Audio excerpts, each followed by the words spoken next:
soundtrack from The Sims 3. So yeah. Anyways, guys. Anyways, we're continuing talking about Time Traveler today. We have the trial, and I'm undecided currently whether we're gonna do how much of the trial we're gonna do, whether we're just gonna do the first part or if we're gonna do the second part as well. It depends how long it's going to take us. It depends how long the first part is going to take us. So yeah, and I'm gonna turn down my music a little bit. And I just realized I forgot to change my game capture before stream. For the rest of the week, games about our mind by Spookies, and I just accidentally hit my mic with my headset. Yeah. Okay, let's switch over and then actually switch my game capture to Apollo Justice. Okay, let's get back into about Time Traveler. Let's go.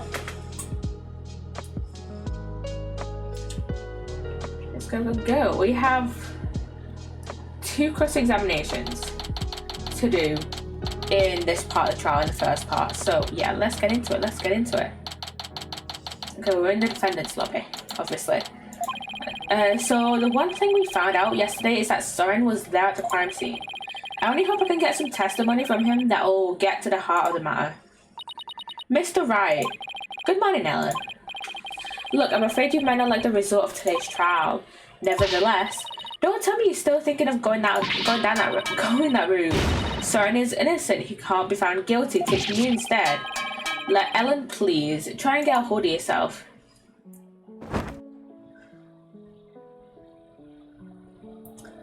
Quick transformation. I believe in Soren with all my heart. So how dare you doubt him? Regardless of which one of them is found guilty today, it's going to be devastating for Ellen, innit? We'll just have to do everything we can. That's the best we can do, you know. The trial is about to begin, Mr. Wright. Alright, let's go, Maya. Yeah, let's go. Let's go. Okay, we're back in the courtroom.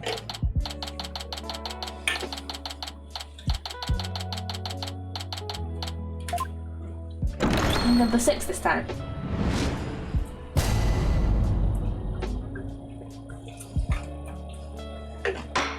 I keep forgetting I have Phoenix in the LT grey outfit. Court is back in session for the trial of Ellen Wyatt. The defense is ready, Your Honor. The prosecution is ready, Your Honor. Let's see now, where were we? In yesterday's session, we found out about the Sprocket family's conspiracy to cover up the murder of Dumas Gloomsbury with a second reception. Taking advantage of our collective shock, the defense, as usual, made a nonsensical claim, namely that there was a third person present who struck the victim. Objection! But there was, though. There actually was. Hey, don't try to make it sound like I made it all up. The defendant herself made a statement about the existence of a third person, and further investigation has only proven her statement to be true.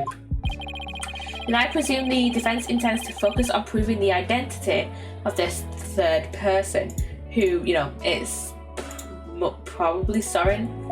But knowing Ace Attorney, it's gonna do like a twist, and where Soren isn't actually the killer, and then there's gonna be like a fourth person who actually killed Gloomsbury, and it's probably gonna be Pierce. I'm gonna be so fucking honest, I still believe Pierce is guilty. I don't think Soren is guilty at all. Is that alright with you, Mr. Edgeworth? Indeed, Your Honor. In fact, I predict that the defense will most likely attempt to name Mr. Soren Sprocket as the true culprit. How did you... The driver during the accident that killed Mr. Sprocket's sister was the victim. Therefore, Mr. Sprocket had a motive to murder Mr. Gloomsbury. That's what you plan to assert, is it not, Mr. Wright? Am I that transparent? Yeah. Come now, Mr. Wright. Did you really think that the police wouldn't uncover this information. Congrats on getting it in one, Mr. Edgeworth. But you're wrong. Soren didn't do it. He's innocent. Miss Wyatt, please. He's innocent, I tell you. What is this, Mr. Wright? I thought your claim about the existence of third person came from the defendant. It did. This is just a minor hiccup. Did you not discuss your strategy for today with the defendant, Mr. Wright? Starting off on the wrong foot again is seriously cutting into my lifespan. Yeah, he's gonna die within like the next year, guys. I'm sorry about that. It would appear that the defense is in disarray. Therefore, the best way to clear things up is to ask Mr. Sprocket himself what happened. Your Honor, the prosecution would like to call Soren Sprocket to the stand. What? Very well. Bailiff, please bring Mr. Sprocket to the witness stand. And here he comes. There he is. Here he is. There he is.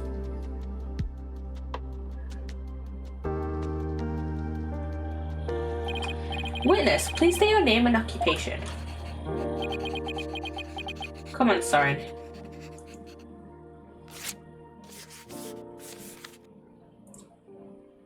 He's gonna use his paper plane trick. This animation takes a while. There's something written on this paper airplane. Let's see. Soren Sprocket, Managing Director of Sprocket Aviation. Mr. Sprocket, please give your answers in words, not paper airplanes. Yeah, come on, Soren. Now then, Mr. Sprocket, please tell that doubting lawyer there was words. I was getting a Discord because I have a Discord notification. That I had ghost ping. For some reason. Please tell that doubting lawyer there what really happened at the time of the crime. Well, Mr. Sprocket? Come on, testimony time. Mr. Sprocket. It's really hard to get words out of this guy, honestly. Alright. Edgeworth is pissed off at him already. You want me to talk about what happened when the crime occurred? In other words, after the first wedding reception. When Ellen and I were in the reception hall, right? Not even the power of the court can stop him from marching to the beat of his own drum. Nope.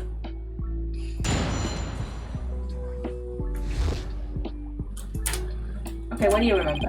I was stabbed by Dumas in the reception hall and I collapsed to the floor.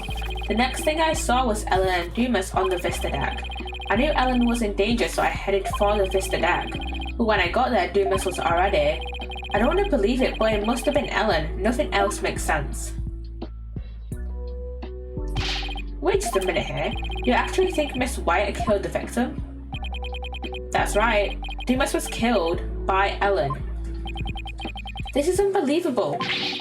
How can you suspect your bride, the woman you love? Yeah, come on, sorry. Objection! Witnesses just love Witnesses just love to throw spanners in the work, don't they? The truth can be cruel. Miss Wyatt, you must be very upset. Is there anything you wish to say?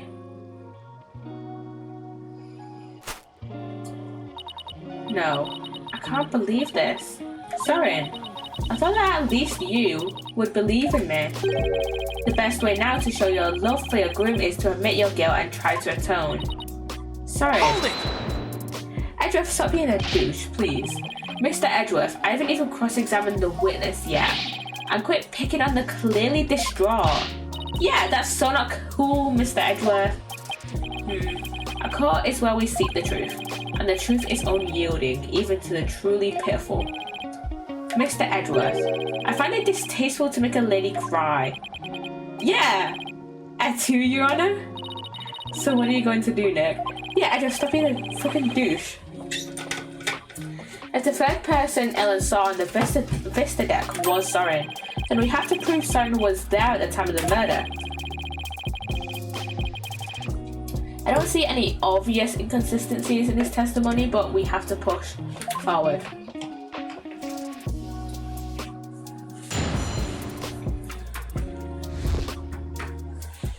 Okay, we sit here because it's cross-examination time. Let's look over his testimony again. I was stabbed by Dumas in the reception hall and I collapsed to the floor. The next thing I saw was Ellen and Dumas on the Vista deck. I knew Ellen was in danger, so I headed for the Vista deck. But when I got there, Dumas was already... Hold it! Okay. Are you absolutely sure, Mr. Sprocket, that by the time you got to the Vista deck, the murder had already been committed? Yeah. But the Vista deck is just on the other side of the glass windows in the reception hall. Shouldn't you have been able to get there right away? Objection! Right, you were so wrong. Mr. Wright, have you investigated nothing? The only way to the Vista deck is to go to the hood and take the lift.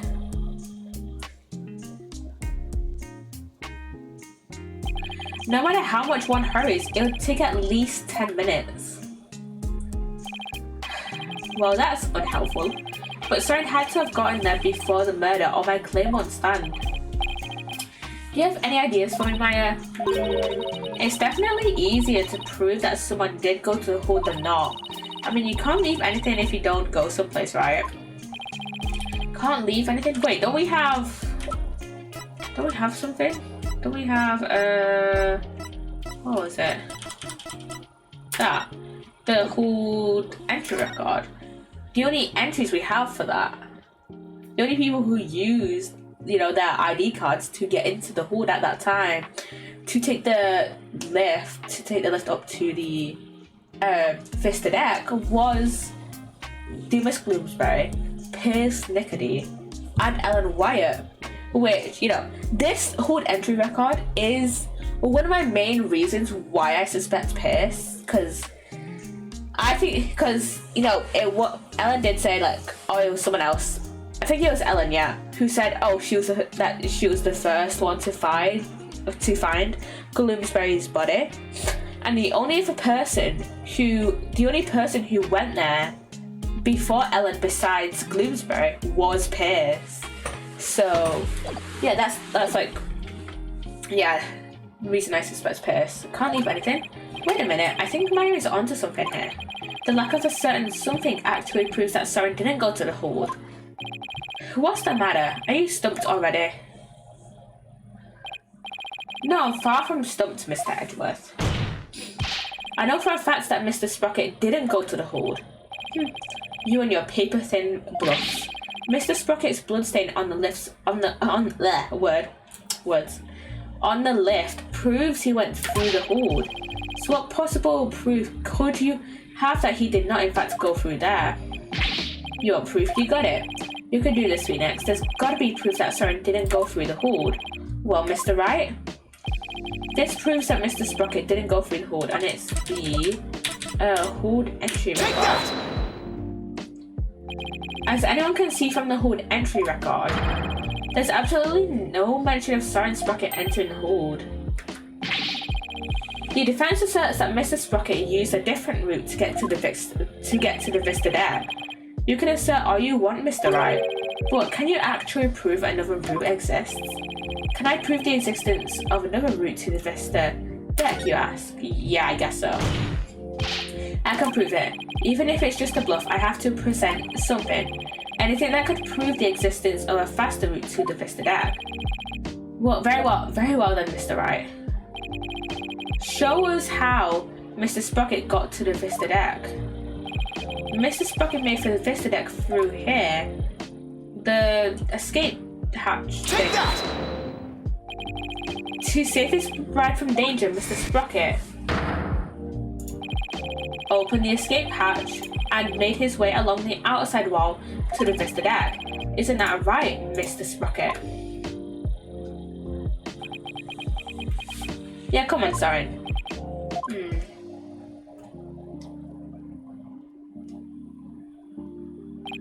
That would certainly be a much faster route to the Vista deck.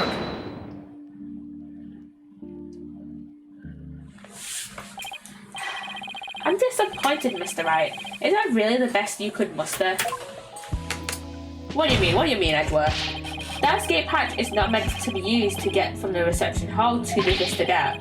one slip, and that's all it would take for Mr. Sprocket to plunge to his death. I have to agree, the defense's claim is really stretching it. I understand how it sounds, Your Honor. But at this point, it's too early to definitively say that he didn't go that way. So that's where you're going with then, I take it. Of course, Your Honor. This is real life, Mr. Wright. No, it's not. Not some cinematic drivel or comic book. You live in a universe where spirit channeling is a thing, and Wright has, you know, somehow not died. Because if we think about it, and I think it was Turn About Memories? Yeah, I think it was in Turn About Memories.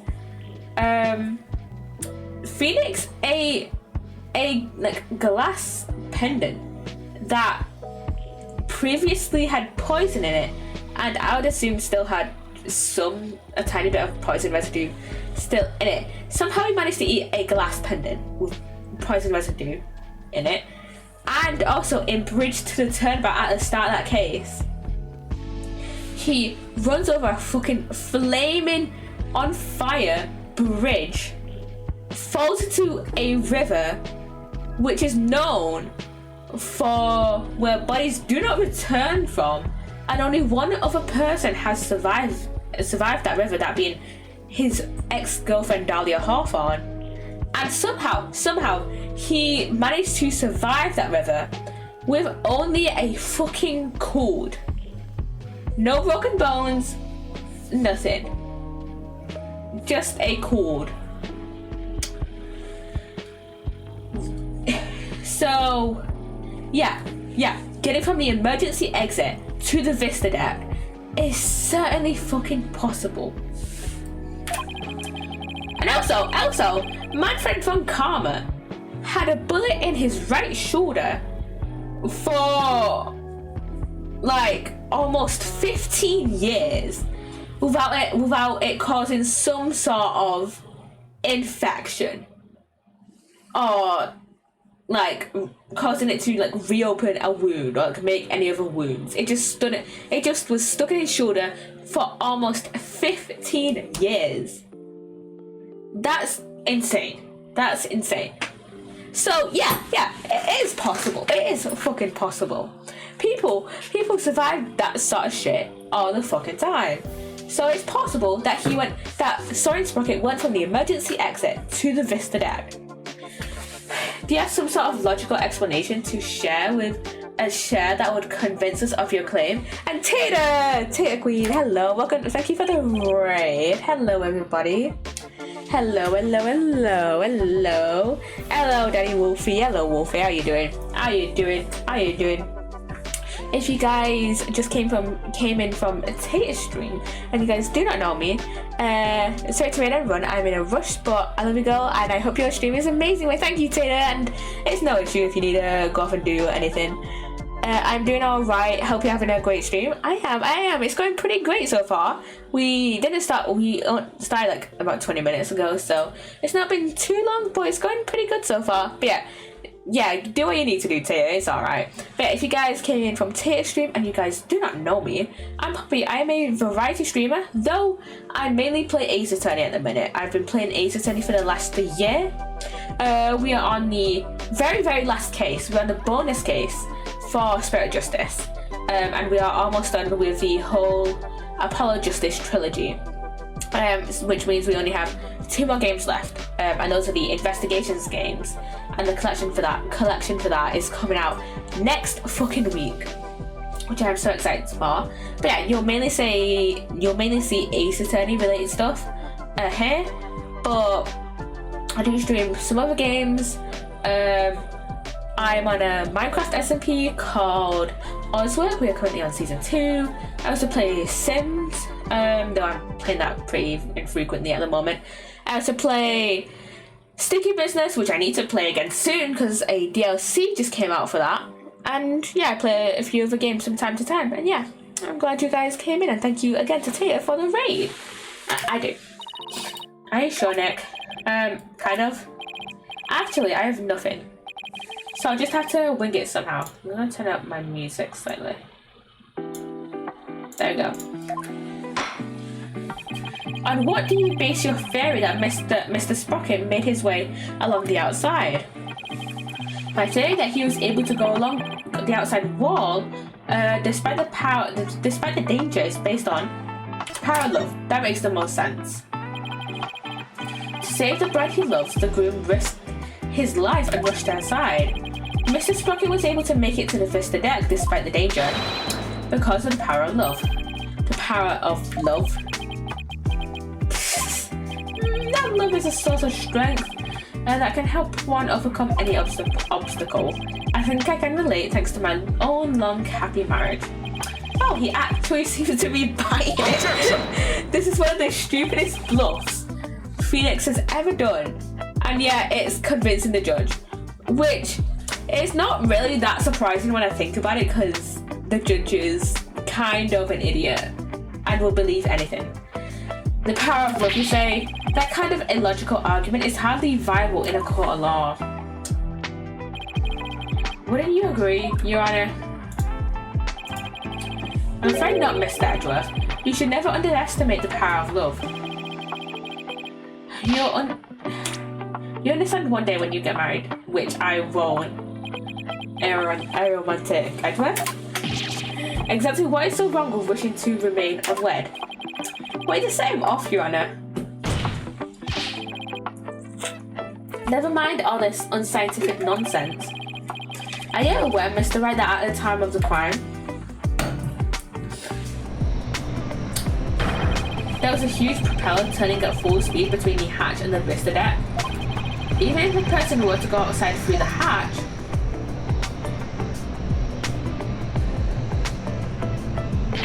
they'd be blown away in an instant.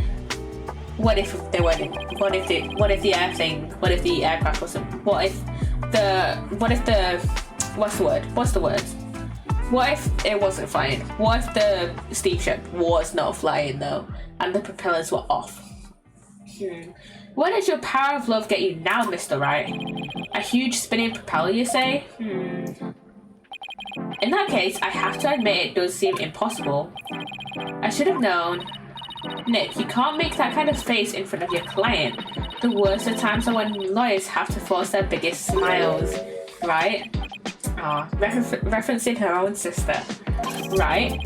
I feel like I just saw Mia looking out at me through Maya's eyes. Also, it's like slightly crazy that Maya is now older than Mia, because Mia was 27 when she died, and Maya, that's the wrong thing. Maya is like what, 28? Yeah. Crazy. What's wrong, Nick? Why are you gaping at me like a giant sunfish? Thank you, Maya. You just helped me remember something really important. There it is. There's that fearless smile I was looking for. Now give us a mind-blowing theory just like you always do. I have to turn my thinking around. Instead of wondering how Siren could have moved past that huge propeller, I have to think about what would have made it possible for him to do so. Your Honor, Mr. Wright only makes that ridiculous face when his back is pressed against the wall. Now please hurry. Mr. Edgeworth, it's still far too early to discount my theory. What are you talking about? The airship's large spinning propellers have already shredded it to pieces. But if we think a little more outside the box, I'm sure we can find a way he could have made it. Stop trying to stall, Mr. Wright, and show us how it could have been remotely possible, if at all. I must agree with Mr. Edgeworth. Very well, Your Honor. There must have been a way. Some way that Soren could have moved along the wall in spite of the propeller. Now then, Mr. Wright, what specifically would have made it possible? This is how it would have been possible for Mr. Sprocket to get to the Vista deck. The airship wasn't flying. What allowed Mr. Sprocket to go along the outside wall in spite of the propellers? Is the location of the flying chapel at the time of the crime. The location of the flying chapel? But wasn't it flying high in the sky? That's just an assumption we made. No, Your Honor, I'm afraid it wasn't. What? Then where was it? At the mooring dock.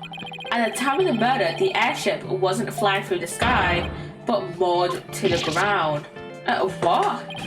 And if the airship wasn't flying, then that means the propellers weren't turning. In which case, he could have gone to the Vista deck from the emergency exit. Mr. Sprocket could have gone to the Vista deck along the outside wall. Isn't that right, Mr. Sprocket?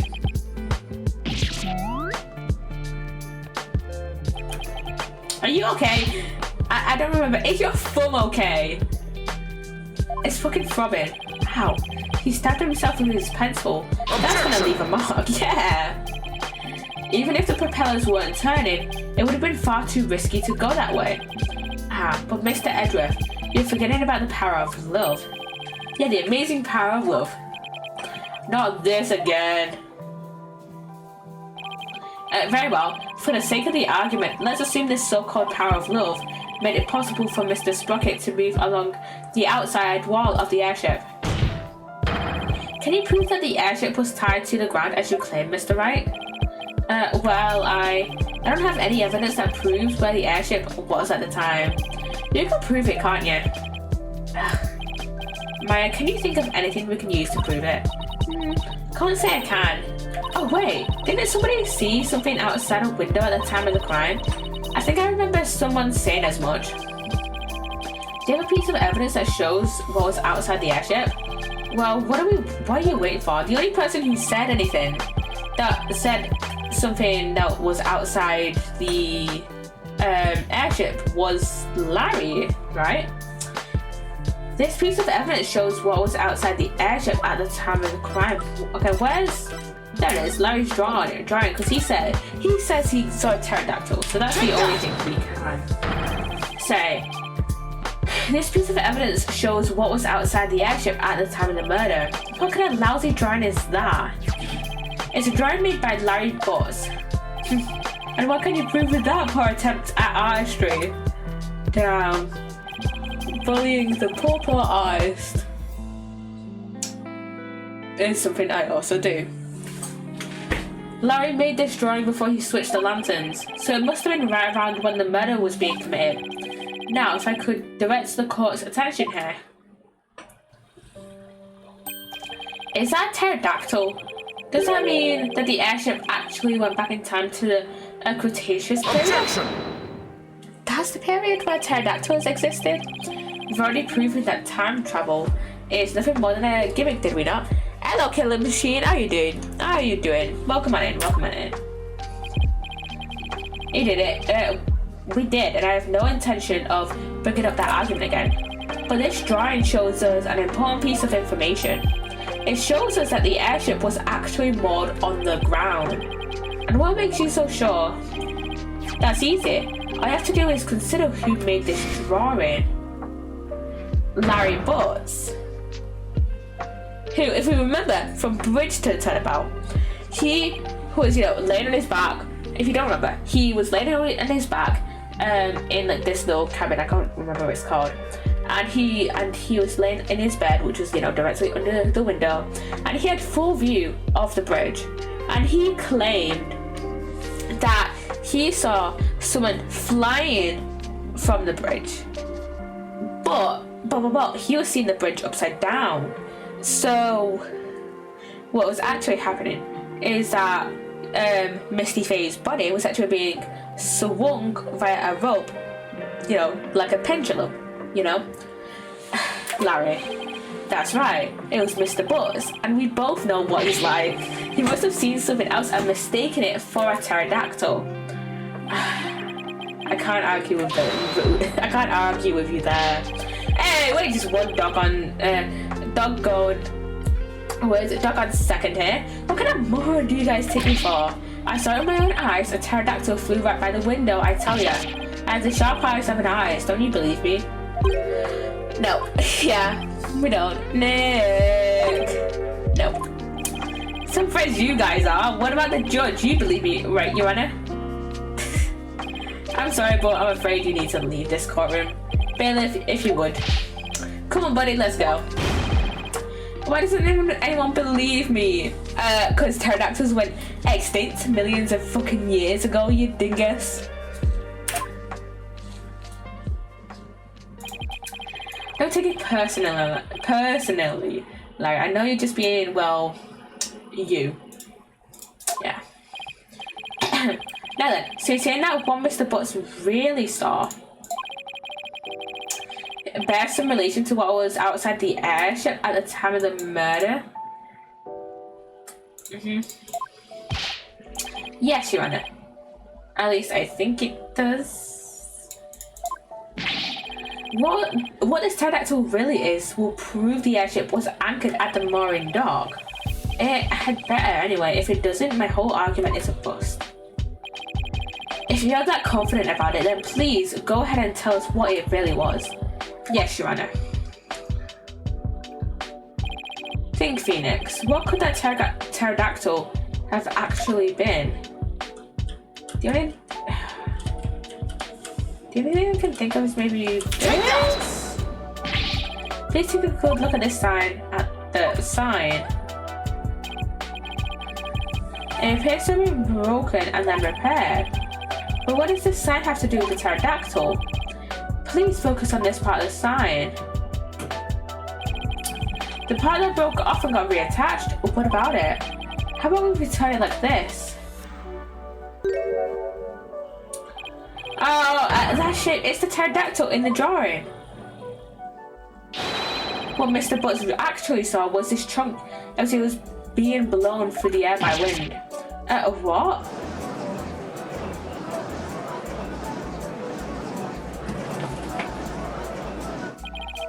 On the day of the murder, there was some heavy winds in the area of the mooring dock. But it's hard to imagine that this sign would make it up as high as an airship would fly.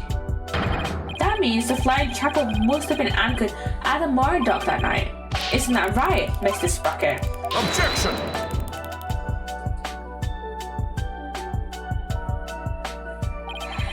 That's more than enough for this power of love nonsense, you pop culture junkie. Oh my god. Present all the proof you want, but your argument is based far too much in conjecture.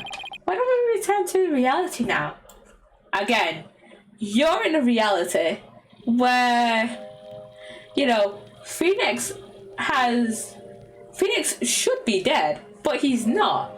Due to, you know, eating fucking glass and falling into a river with like a 99%, you know, death rate. And, you know, where spirit channeling fucking exists. And you fucking know it as well, because DL6, all the times Maya and Pearl have spirit channeled Mia, you know. What do you mean, too much conjecture? Even if the airship wasn't flying, that alone doesn't prove the witness went along the wall. True, even now it's no more than a possibility. Then how do you propose Mr. Sprocket got to the Vista deck, Mr. Edgeworth? I noticed something as I went over the evidence. Please take a look at this Hoard entry record. What about it? I don't see Mr. Sprocket listed on here anywhere. Yeah, exactly. Don't you remember? In yesterday's session, we had a very similar kind of argument. Did we? Honestly, Mr. Wright, are you going senile already? It probably is. He probably already went senile. Think about it. He cross-examined a fucking parrot in Turn Back Goodbyes, and his first client after coming back from disbarment was a fucking orca whale, aka a killer whale. I'm not surprised. I wouldn't be surprised. We talked about outline bots using the defendant's key card to enter the Hoard. Oh, we did talk about that, didn't we? In other words, even if a person's name isn't on the entry record, it's still possible for that person to have entered by using someone else's card. Mr. Sprocket, you entered the Hoard with Mr. Nickady, didn't you? But wait, that doesn't fucking add up though. Cause Ellen came in after Pierce And if what's his name? Soren saw Ellen on the Vista deck, then he couldn't have gone into the hold with Pierce, since Pierce went in before Ellen. That doesn't make any fucking sense.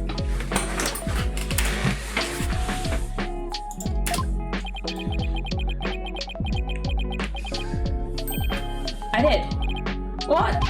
Why didn't you tell us that in the first place? Pierce is indispensable. I didn't want to mention him unnecessarily and risk having him wrongly accused. I couldn't do without him. Mr. Sprocket, I ask that you testify in greater detail about your movements that night.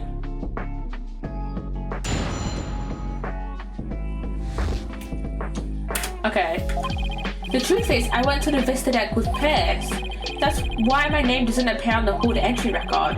I was badly injured from being stabbed, but I was frantic. By the time we reached the scene, it was all over. Oh, this doesn't help me one bit.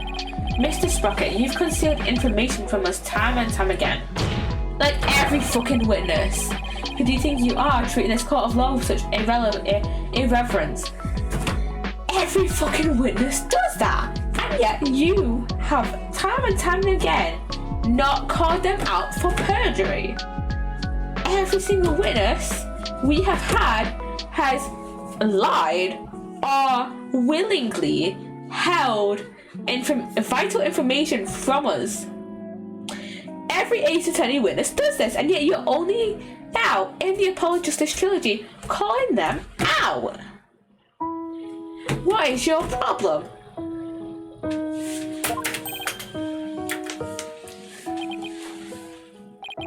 That being said, I do appreciate the testimony you gave just now. Thanks to you, we now know why your name doesn't appear on the entry record. Now there are no more inconsistencies in the witness's testimony. That's Mr. Edward for you. He never leaves a loose end dangling. You okay, Nick? I wouldn't exactly call this situation okay. Somehow, I'll have to coax the information we need for an opening out of him. If I even can, that is. Okay, cross-examination time. Okay, let's save first.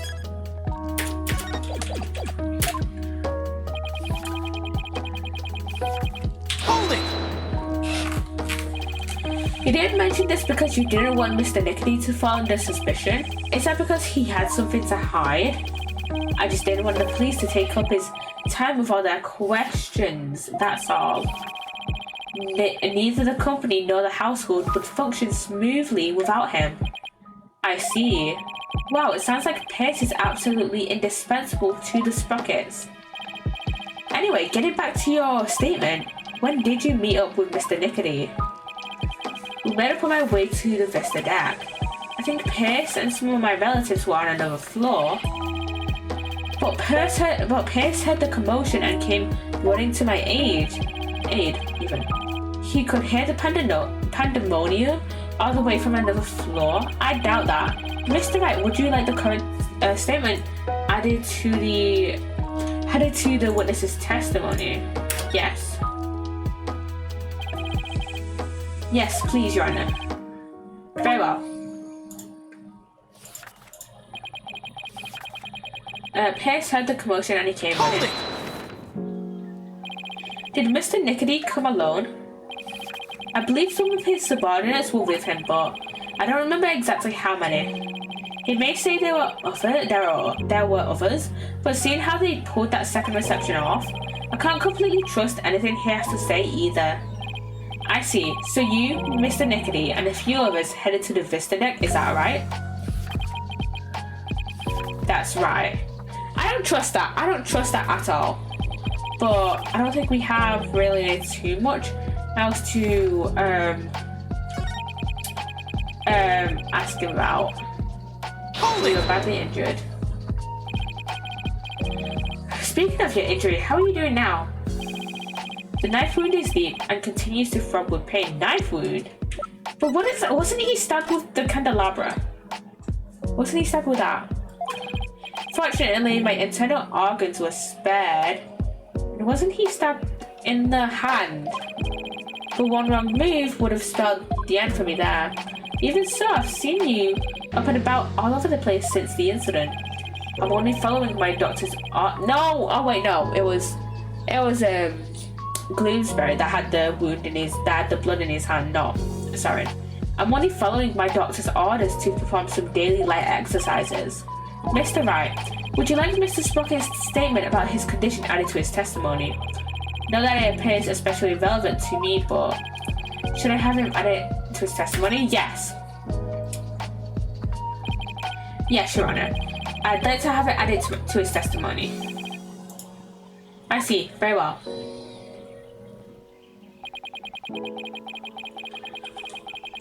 Okay. It was the candelabra. It was the candelabra that had a knife. Mr. Sprocket, you just said your injury is a knife wound, didn't you? But the weapon you were stabbed with the weapon you were stabbed with was this candelabra. A fact I know you're quite aware of. Very well. This is what I heard directly from Master Soren himself. As you surmised, Master Soren was stabbed by Gloomsbury on the day of the murder. It happened after the first wedding reception. The happy couple was in the reception hall when suddenly Gloomsbury appeared. He attacked Miss Ellen and tried to take her away. Master Soren went to stop him and found himself in a struggle with Gloomsbury. That is when Master Soren was stabbed with the candelabra, he said. Objection! It must have been a simple memory slip that made him misspeak. It happens to everyone. But surely someone would remember if they were stabbed with a candelabra instead of a knife, right? It has nothing to do with the case. You must be pretty desperate to point out something so minute. I have to agree, Mr. Wright. You hardly need to make such a big deal over such a small mistake. But I contend that is an important inconsistency. Besides, I couldn't find anything else. This is the only thing I have to go after. And I say it's not important. Then let's not waste any more time on this matter. I agree. Everybody has a little memory lapse every now and then. But Your Honor, please let me explain. But can you? Can you really explain to this court what makes this slip so important? Yes, I can, Your Honor. After all, it was Soren himself who told Pierce that he had been stabbed by a candelabra. This is more than a simple memory slip. There has to be some kind of reason for it. Very well, Mr. Wright, please explain why the witness's slip of the tongue is so important. The point to focus on here is why the witness would mistake the weapon used to stab him. Think carefully, Phoenix. This could very well change the course of this trial. I see. So why did the witness make that mistake, Mr. Wright? Mr. Sprocket identified the wrong weapon used against him because he has no memory of it. He doesn't remember the incident, let alone the weapon used against him. Not only that, but I believe Mr. Sprocket has some kind of memory disorder. Therefore, the defense contends that Mr. Sprocket's testimony thus far is invalid.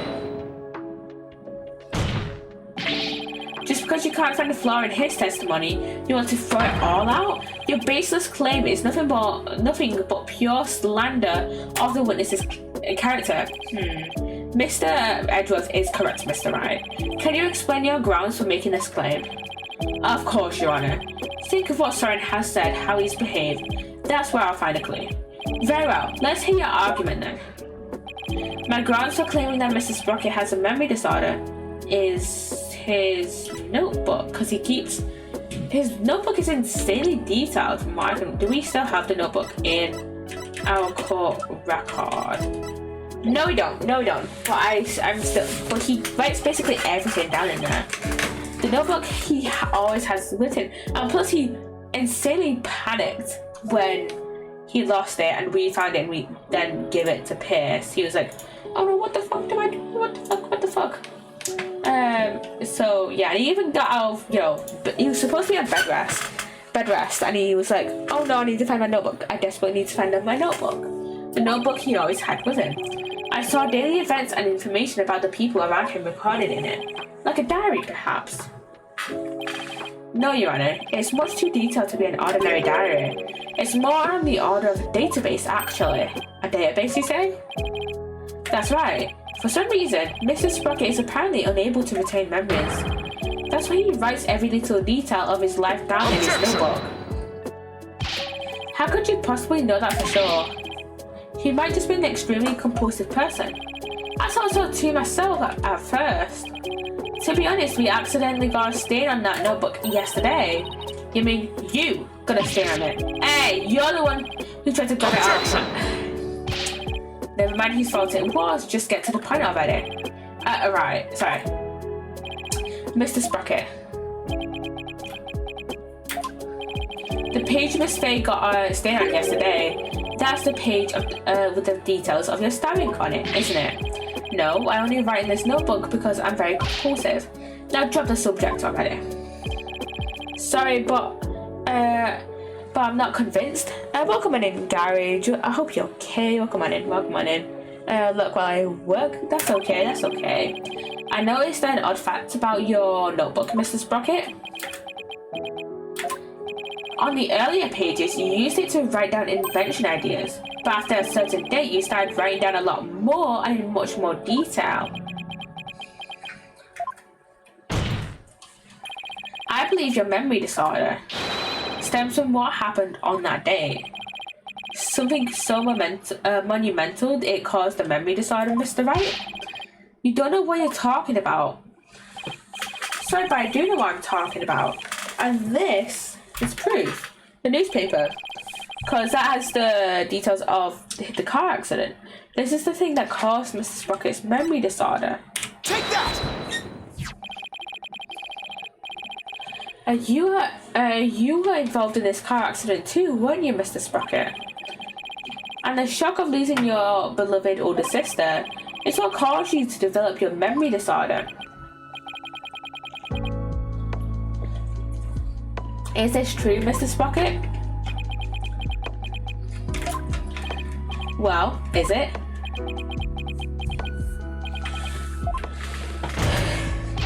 Mr. Sprocket. It is true. That accident did something to my mind. What? Ever since that day, every time I go to sleep, I lose my memories. And when I wake up, the most recent thing I can remember is the day I lost my sister. It's as if I'm constantly going back in time. What? That's truly tragic. An inconsolable time traveler who goes back in time whenever he goes to sleep. Besides, time travelers do exist, you know, but you wouldn't understand. That statement makes a lot more sense now in context. So that's what Soren meant. He was talking about himself. The reactions of the people around me each time I awoke made me aware of my condition. That's why I decided to write everything down in my notebook so I could move forward. So the only memories you have since that day are the ones written in that notebook? That's right. And since the page about your stabbing got stained, you couldn't read from it, could you? There's just one more thing I'd like you to clarify for me, Mr. Sprocket. Exactly what are your feelings toward the victim? Mr. Sprocket's feelings towards Dumas Gloomsbury? That's right, Your Honor. The witness said that every time he wakes up from sleep, his mind goes back to the day his sister died. Mr. Wright, you can't mean... Mr. Sprocket. Your pent-up feelings of anger and resentment towards Mr. Gloomsbury for the accident were renewed each and every time you woke, were they not? But you couldn't take it anymore, so you turned to murder, isn't that right? What? Mr. Wright, are you saying that the witness murdered Mr. Gloomsbury for revenge? Well, Mr. Sprocket?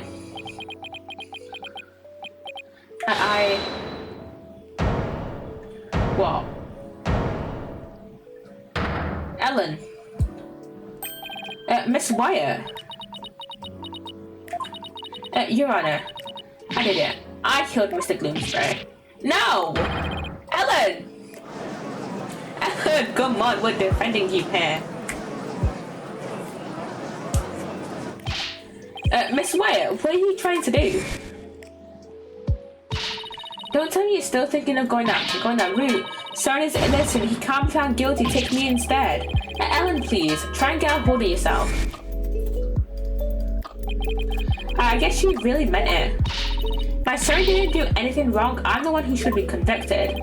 Are we to understand that you're confessing your guilt? No. Now wait just a minute here. Ellen, why would you cover for me? After I testified that I thought you must have killed him. I'll admit, I couldn't believe my ears at first. But all I want is for you to be happy. Your happiness is my happiness, Soren. But without my notebook, I'd even forget those feelings of yours by tomorrow.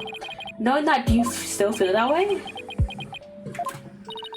You've loved me all this time, the same way you did before the accident. That's how I know that you're the same person I've always loved. No disorder can change that. Ellen, Your Honor, there are 2 things I'd like to correct. 2 corrections? What are they? First of all, I want to withdraw one of my statements. That's right, Dumas was killed by Ellen. Without memories to rely on, I took the police completely at their word. You can't be serious. So that means Soren never really doubted Ellen in the first place, did he, Nick? Ellen really does love Soren with all her heart. But in order to save her, I'll still have to go after Soren. I hope you can forgive me, Ellen. And what is your other correction, Mr. Sprocket? The truth is, I never felt anger or resentment towards Dumas about my sister. What? Why not?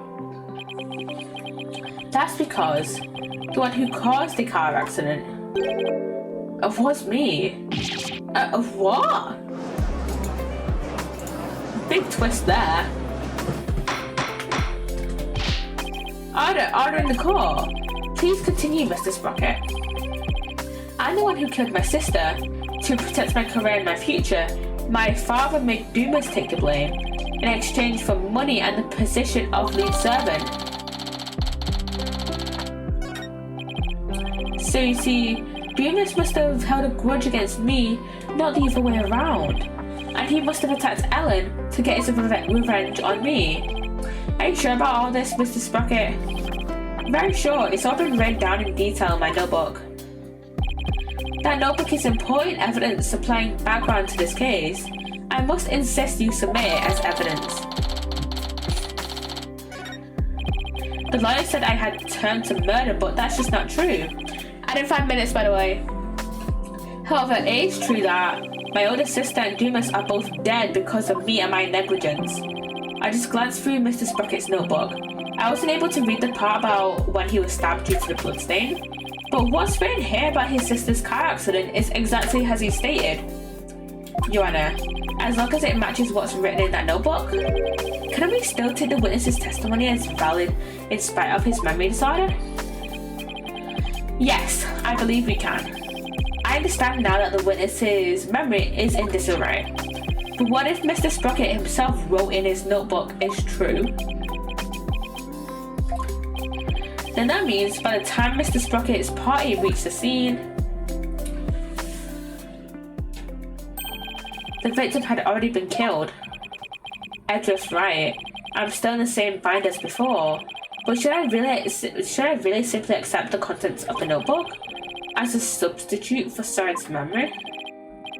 Well, Mr. Wright, what do you think? Will you accept Mr. Sprocket's notebook as an official representation of his memories? Will we accept it or not? Will I accept Mr. Sprocket's memories as an official representation of his memories? Should we?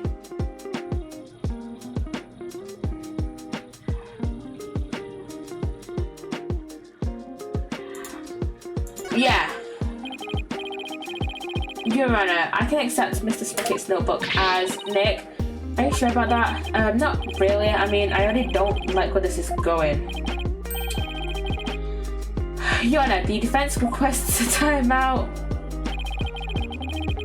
There are no timeout in the court or law. Give me your answer, no darling. This is an important point. I need to be careful in how I answer. I guess we have to answer no then.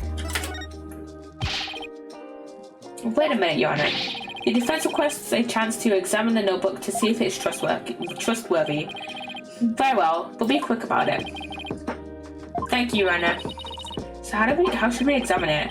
Well, we should look at it from all different angles to see if there's anything suspicious. Okay, let's open it then.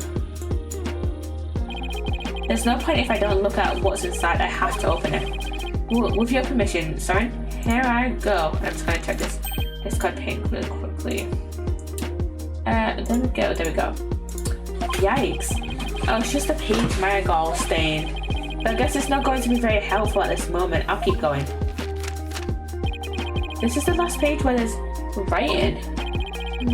Something about this page doesn't sit right with me. I better take a closer look. Wait, there's a torn page here though. Huh? A page has been torn out. And it looks like there was something written on it.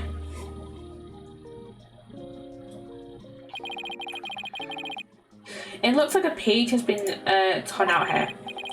Mr. Sprocket, do you know what was written on it? I often tear out a page when I write somebody a note. I probably wrote something down for somebody, I tore it out and gave it to them. Yeah, he does that a lot.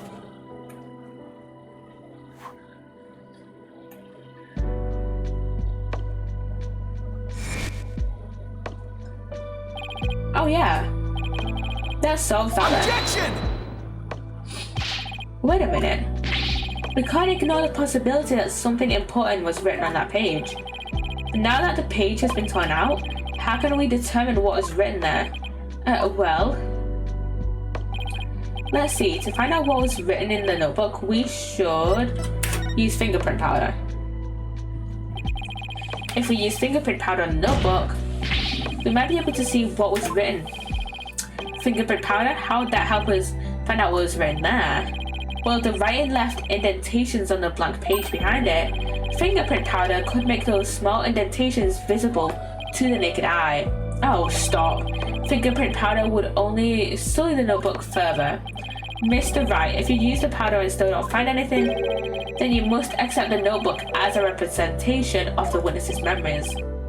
Alright, Your Honor, I understand. If I don't find anything, it's all over anyways. Powder, don't fail me now. Oh yeah, Emma gave us some. I will now use fingerprint powder on the blank page to find out if we can see what was written on the torn page. Okay, first I'll apply some fingerprint powder to these pages with space. When I've dusted on enough powder, I'll use blow R to blow the excess powder away. If something should appear, I should switch to analyze mode to find out what came up, then confirm with space my choice. Okay, let's just put it fucking everywhere. I just started seeing, by the way. Jesus Christ, it's a massive fucking page. You can just see it on the left hand side. Just it's going fucking everywhere.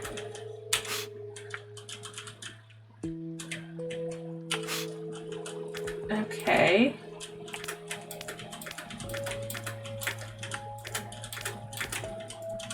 It's up here. Dumas took Ellen to the Vista deck. We didn't see anything here, no. What about here? The edit's in progress. I'll continue to dust this bit, but I won't present it yet.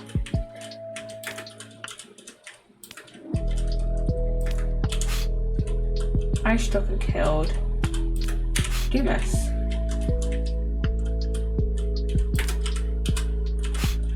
I don't think there's anything else. Yeah, Dumas took Ellen to the Vista deck. And whoever it was, I struck and killed Dumas. Is there anything else? I don't think there's anything else. So we can switch to analyze mode.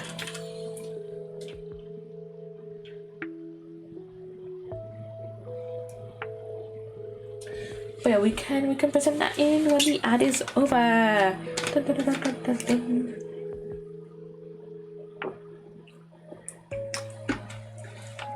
Welcome back to the ad, everyone. Okay, we just did the rest of it, and it says that I struck and killed Dumas. Once found, Dumas took Ellen to the Psssttt death. Yeah. It says I struck and killed Dumas. This is huge.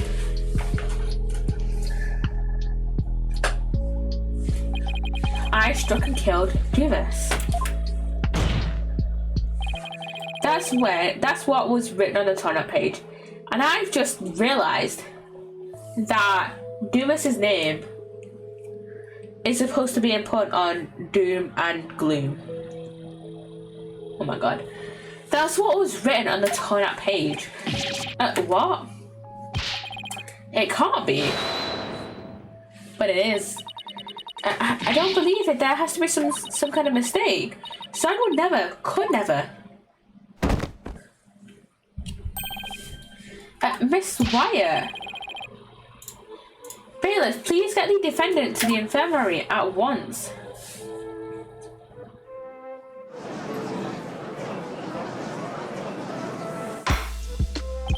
Apparently, the defendant got too worked up. She's resting in the infirmary as we speak. Now then, please continue, Mr. Wright.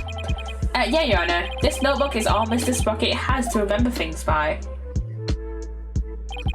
With this critical page torn out, not even Mr. Sprocket himself knew the truth of what he'd done. I'm the one who killed Dumas? So it wasn't Ellen. Oh, thank goodness. Mr. Sprocket, does that mean you were at the crime scene during the murder after all? I guess that must have been. But Mr. Sprocket, can we really believe what was written on this notebook?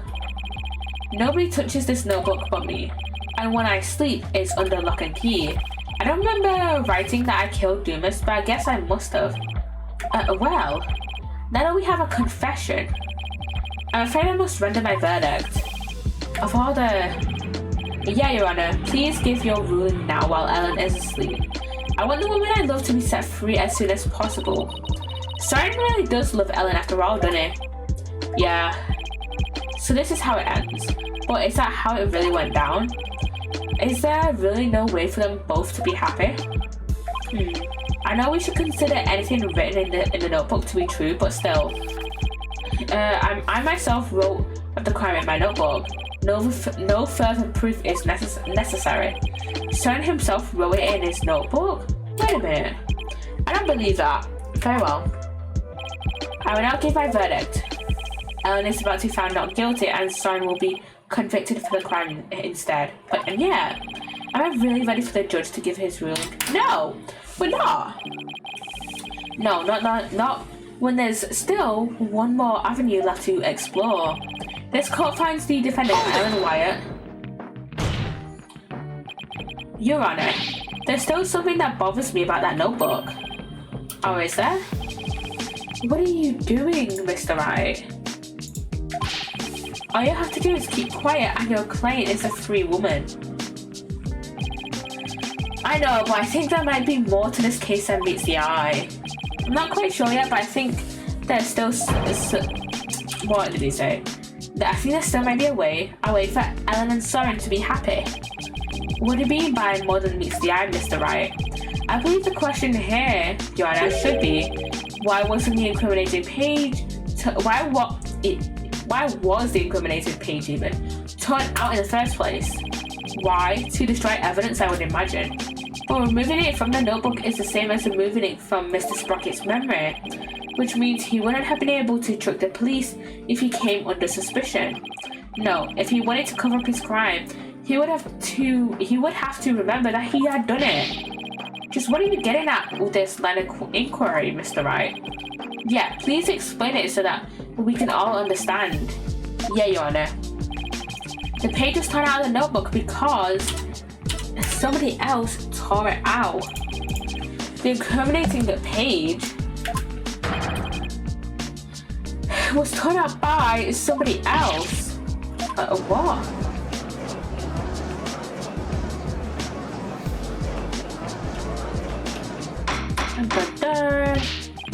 Order.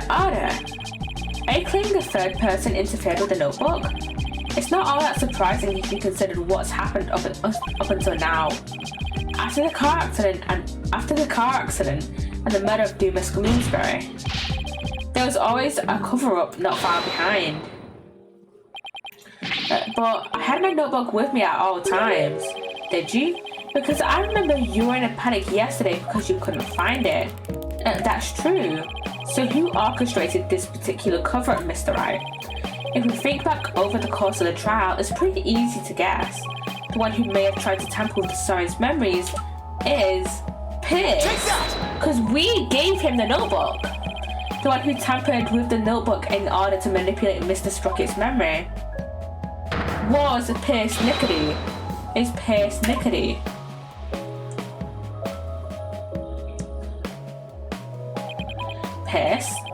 Pierce tried to tamper with my memory. Pierce was manipulating me. Case in point, the two receptions that were held to cover up the murder. It was Mr. Nickety who directed the guests and orchestrated the entire scheme. No, it can't be.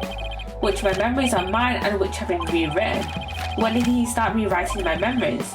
Who wrote this and this and this? And this and this and this and this? Back to the guy. And he has a jetpack. Of course he has a jetpack.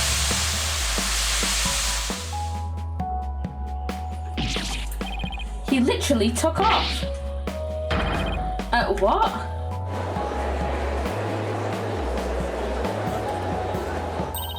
Look, Nick, he's coming back down.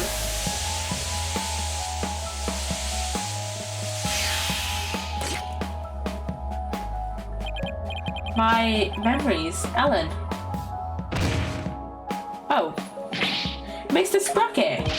Bailiff, please take Mr. Sprocket to the infirmary on the double.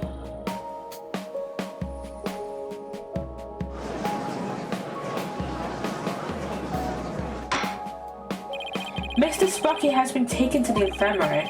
We don't have to worry about him running away, so let us resume where we left off. Your Honor, the defense would like to call Psssttt to the stand. Fuck off, Edgeworth. We already know he carried out the cover-up to protect the company and Mr. Sprocket. What more do you want from him? Formal testimony. This time, it's different. The notebook, or rather, Mr. Sprocket's memories, have been tampered with. That means the only person who knows the whole truth is now Mr. Nickety. Don't tell me.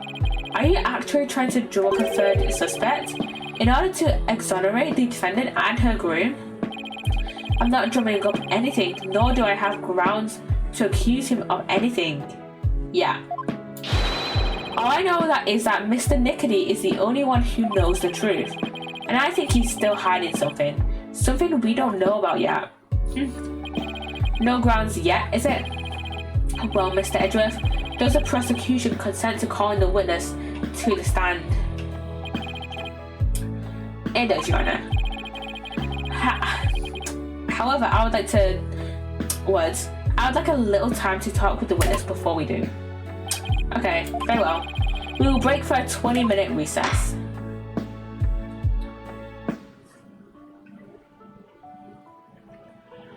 To be continued. And I'm going to carry on because we've only been streaming for like an hour. So yeah, we'll try and get as much through as we can of the next part of the trial. I'll probably try and finish this case today. We are back in the defendant lobby. Now we'll have to face Pierce on the stand. I'm not sure if I should be surprised or not. One thing's for sure, he won't be an easy adversary. So, do you think Pierce did it? It's too early to say anything at this point, but I do think he's still hiding something. Nick, why didn't you pin everything on Soren Loser back there? Looks like Larry still hasn't given up on Ellen. If this Pierce guy is the real bad guy, then Soren and my Ellie will live happily ever after together, Larry. That's not the kind of thing a decent human being says. Shame on you, Larry. Oh, boo-hoo. Oh, yeah, boo-hoo on you, fucking perv. You think I don't know? I know I have to give up on my Ellie. But Nick, promise you'll make her happy. She deserves a happily ever after. And I'm sure a son will make her happy once all this is said and done. The trial is about to resume, Mr. Wright. Alright, you ready, Maya? Yep, let's go. I've been rooting for you, Nick.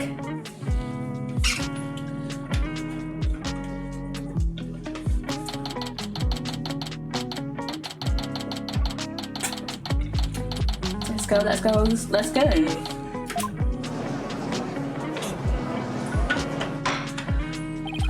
This court is now back in session.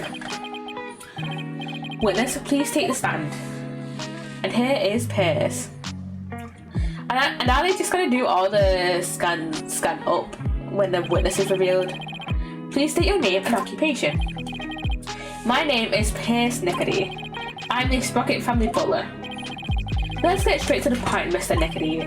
Someone tore out a page from Mr. Sprocket's notebook to manipulate his memories. And that person was you, wasn't it? That is correct. What about it? Well, that was easy. So why did you do it? Why did you tamper with Mr. Sprocket's notebook? Please allow me to explain. It pains me to do this, but I will tell you the truth. It pains you? That is correct. For my testimony will go against Master Soren's wishes. Soren's wishes? What is he talking about?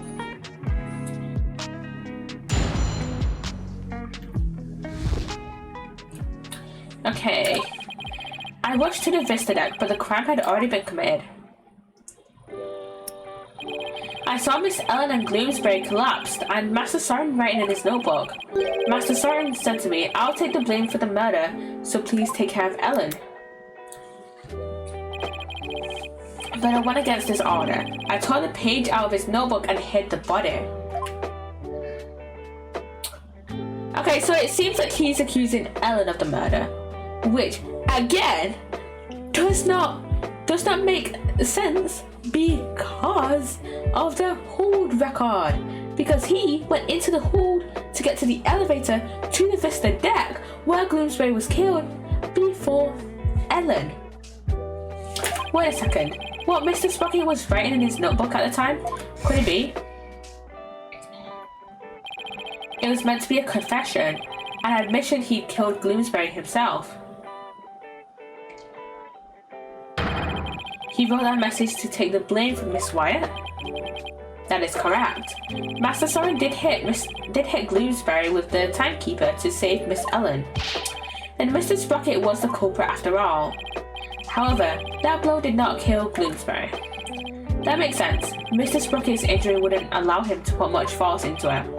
Enraged, Gloomsbury tried to attack Master Soren, who was already seriously wounded. But just in the nick of time, Miss Ellen hit Gloomsbury from behind and finished him off, it would seem. So the one who inflicted the fatal blow was the defendant? Yes, that is correct. But Master Soren tried to take all of the blame onto himself. No way. This is pretty bad, Nick. No kidding. Pretty bad is an understatement. Well, Mr. Wright. It seems your decision to call for Mr. Nickety has backfired. For the true culprit behind this case remains the defendant, Ellen Wyatt. Could this get any worse? But Pierce was involved in the cover-up plot, and I bet he still has something to hide. Okay, cross-examination time. But first, we say we do, our usual view.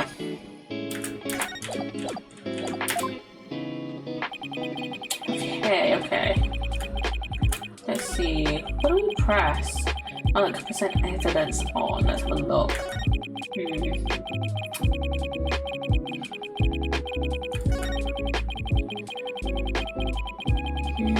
I want to know about this. Hold it!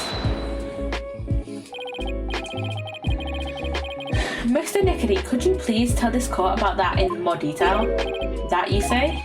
Which part do you mean, Mr. Wright? Could you be more specific? Oh, alright.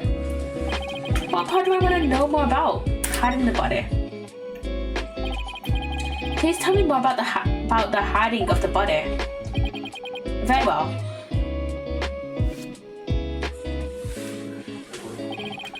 After saying he would take the blame, Master saw him passed out. That's when I hid the body.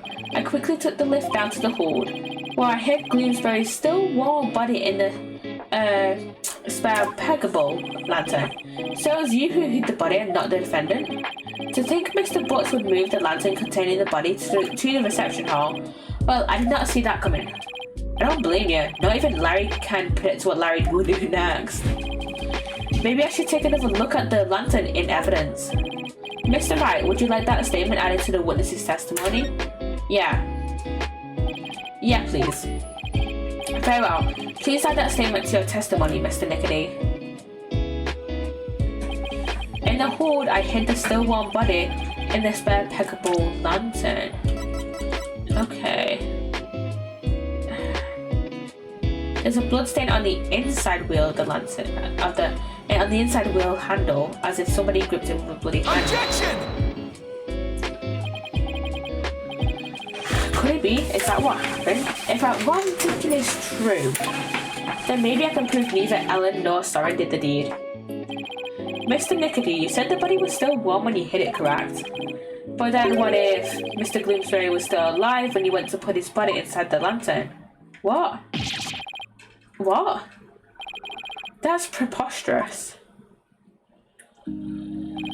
Actually, this shows that the victim might still have been alive while inside the lantern. I'm afraid you have to point out which part you're talking about, Mr. Wright. This part here shows that the victim might have still been alive inside the lantern, and that's the bloody handle. Take that! As you can see, the back end of the lantern is a button. And I was about to say then, oh, did I accidentally click the door instead of the handle? As you can see, the back end of the lantern is a door, and there's blood here and there'll be a handle. That bloodstain must have gotten there when the witness put the body inside the lantern. It in no way shows that the victim drew his last breath while he was within the lantern. I disagree, Mr. Edgeworth. For you see, in putting this lantern back together, the police inadvertently placed the inside handle on the outside and vice versa. The police, aka Emma. In other words, the wheel handles got swapped. Oh my, so they got swapped? Yeah, they got swapped. What? But that's ridiculous. Not at all. If you compare it of a male peggable lantern in the reception hall, it's quite obvious the wheel handles were attached backwards. The detective in charge of the restoration will see me in my office later. Sorry, Emma, and good luck. I feel bad for Emma, man. Oh my god. We just cost her next paycheck. In that case, what does the bloodstain on the wheel handle mean? The bloodstain didn't get there by chance. When the victim was put inside the lantern, he was only unconscious, not dead. When he regained consciousness, he probably tried to get out of the lantern. So he grasped the inner wheel handle, and that's when the blood got on it.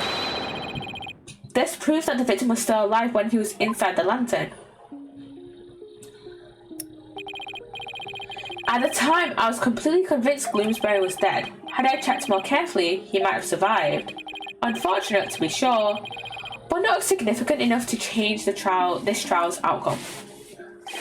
Again, I disagree, Mr. Edgeworth.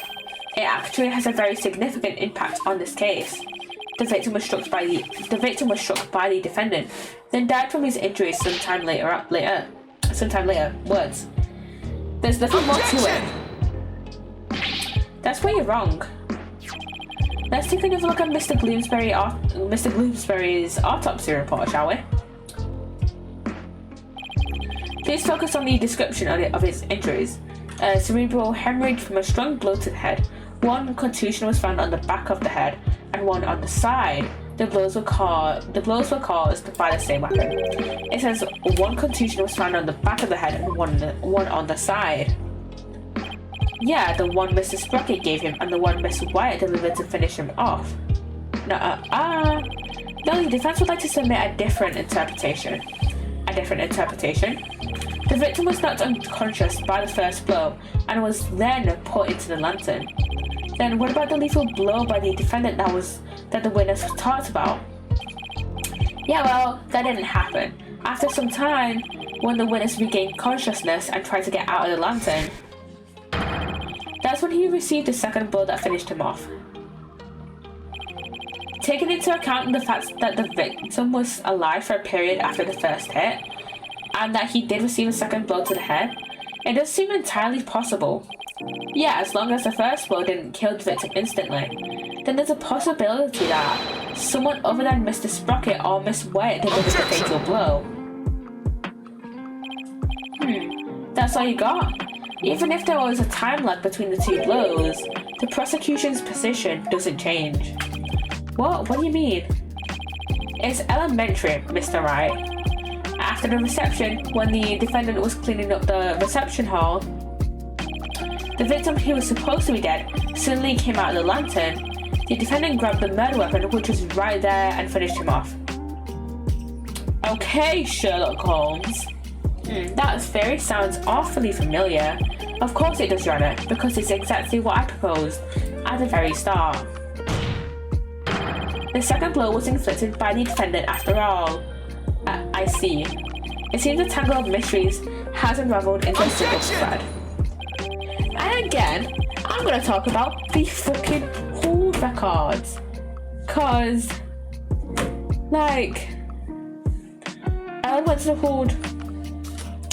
Oh wait, never mind. The hold records don't matter here because it was in the reception and not on the basis of the deck. Never mind. But as long as there's a possibility that the fatal blow was delivered by a third person, then we must consider the deliberations. Give it up, Mr. Wright, unless you have something to prove the presence of your precious third person. Okay, Nick, just relax, you can do this. Come on now, take some deep breaths. Good idea, deep breaths. There, don't you feel better already? Mine's right, I should calm down, get my focus back and go over everything again. And then hopefully I'll be able to find something to prove there was a third person. Let's see. First, why did Gloomsbury attack Ellen?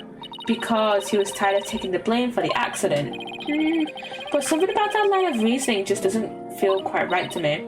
No? How come? Well, if it's just a personal vendetta, he had already stabbed Soren. So why then was he so determined to go after Ellen?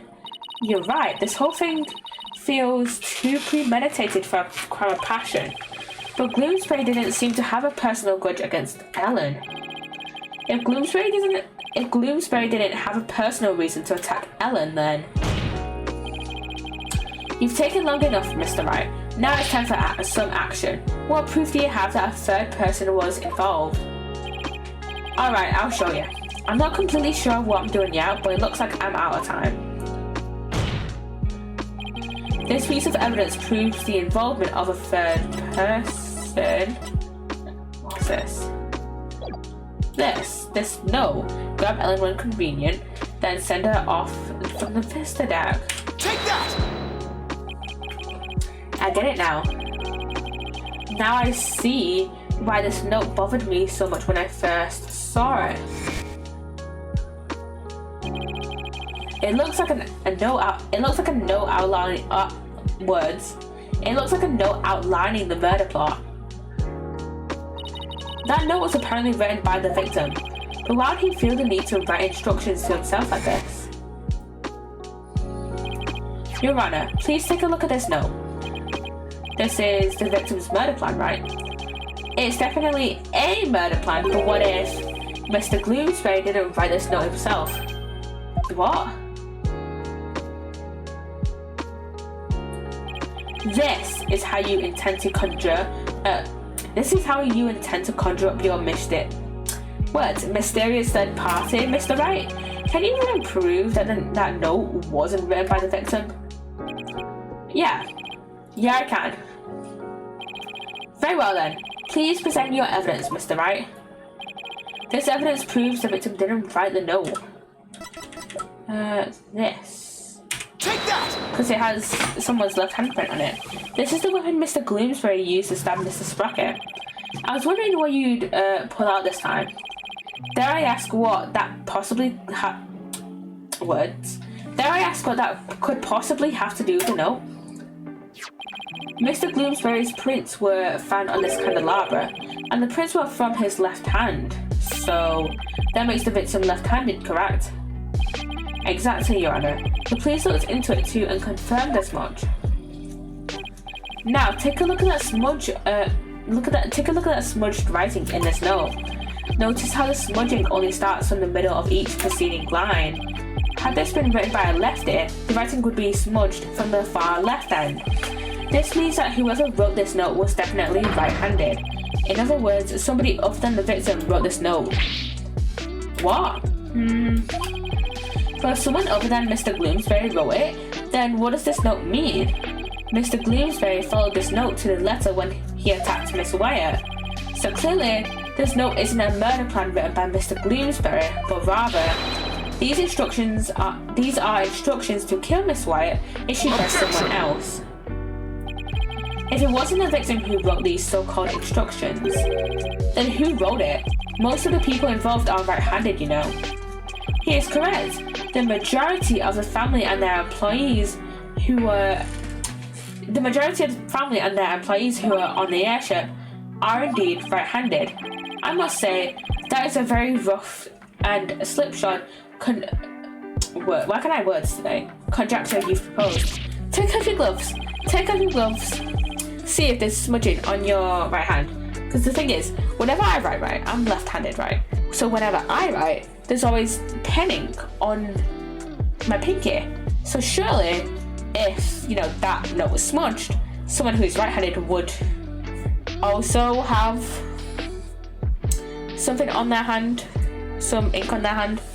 I admit I haven't figured out who wrote it just yet. Leave it to Mr. Edgeworth to go for the jugular. This culprit who ordered Mr. Gloomsbury to attack Ellen, what could their motive have been? It doesn't seem very likely Ellen did anything to incur anybody's wrath, right? Right, not too likely anyway. In that case, it has to be about Soren. If somebody were to hold a grudge against Soren, what would it be about? That accident, I'd guess. I could understand if Gloomsbury felt resentful about having to take the blame. But the ones who lost the most to that accident was Soren's sister. She lost her life after all. Soren suffered too, of course. He was crushed by losing somebody so precious to him. Somebody precious her. Soren's sister. Wait, there's one more person. There's someone else who must hold a grudge against Soren. Did you figure something out? I think so. I think there's somebody else used Gloomsbury to try and get revenge against Soren. Oh, what about Selena's fiance? Because she was engaged, right? Did you say somebody tried to get revenge against Mr. Sprocket, Mr. Wright? The person who manipulated and used Mr. Gloomsbury was Selena's fiance. The person who used Mr. Gloomsbury to try and get revenge on Mr. Sprocket and then finished Mr. Gloomsbury off to silence him was a man dear to Mr. Sprocket's older sister, Selena Sprocket's fiance. Not that I'm positive, but it's certainly possible. This fiance could have made Gloomsbury attack Ellen to get his revenge on Soren. What? Her fiance?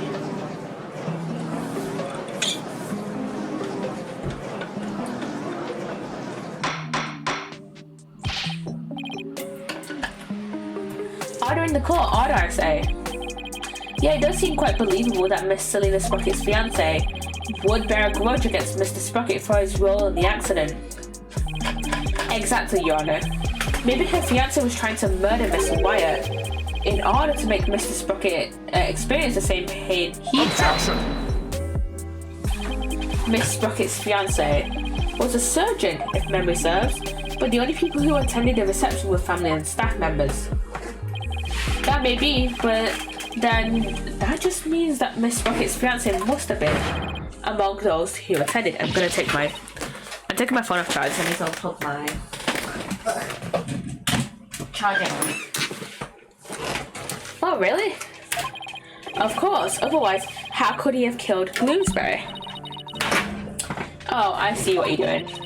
This is just another giant bluff, isn't it? Alright, I'll buy it.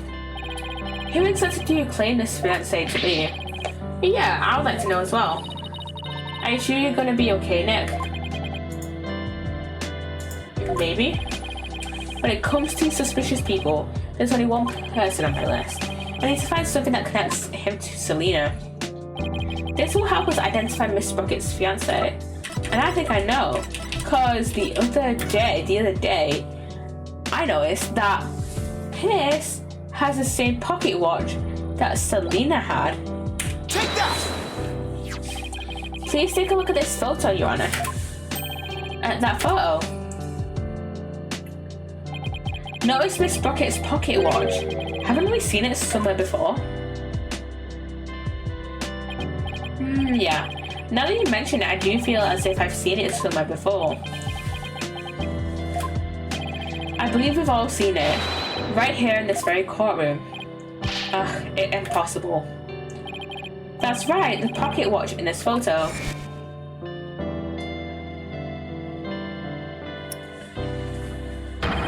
It's the same pocket watch Mr. Nickety has on him right now.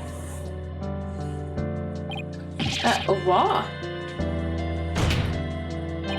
This is clearly proof of a strong connection between Pierce Nickety and Selena Sprocket. No. Well, Mr. Nickety, is this true? Mr. Nickety, you were once engaged to Selena Sprocket. That pocket watch, you keep it as a memento of her, don't you?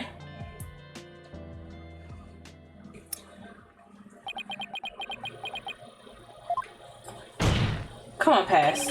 Mr. Nickety, you plan to rob Mr. Sprocket of his loved one, to make him feel the same pain as you, isn't that right? Come on, Pierce. But Mr. Sprocket managed to fight back and knocked Mr. Bloomsbury unconscious. You thought Mr. Bloomsbury was dead and hid his body in the lantern. But then you noticed Mr. Bloomsbury regained consciousness and fucking murdered him. And so you finished him off to prevent your plan from being exposed. This is the defense's take on what really happened in this murder case. Mr. Wright, does this mean you wish to officially accuse this witness of the murder of Dumas Bloomsbury? Does the defense accuse Mr. Nickety of the murder? Yes!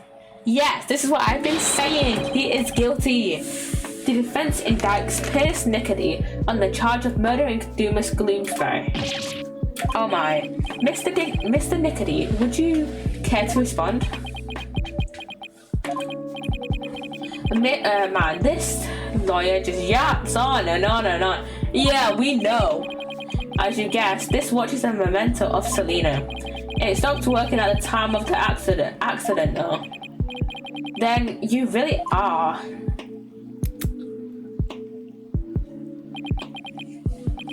Yeah, I was Selena's fiance, and not just her fiance, but the surgeon beside her deathbed. Objection! Mr. Nickety, why didn't you tell me any of this before? Shouldn't you, useless prosecutor? I thought you could be of use, but apparently this case was too much for you. What did you just say? If your office hasn't stuck its nose all up in this, I could have swept it under the rug. Not only did you interfere with the case, but you even let me fall under suspicion. That's because you kept trying to cover things up on the sly.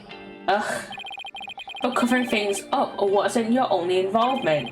The only person who had a motive to use the victim to try and kill Miss Wyatt was you.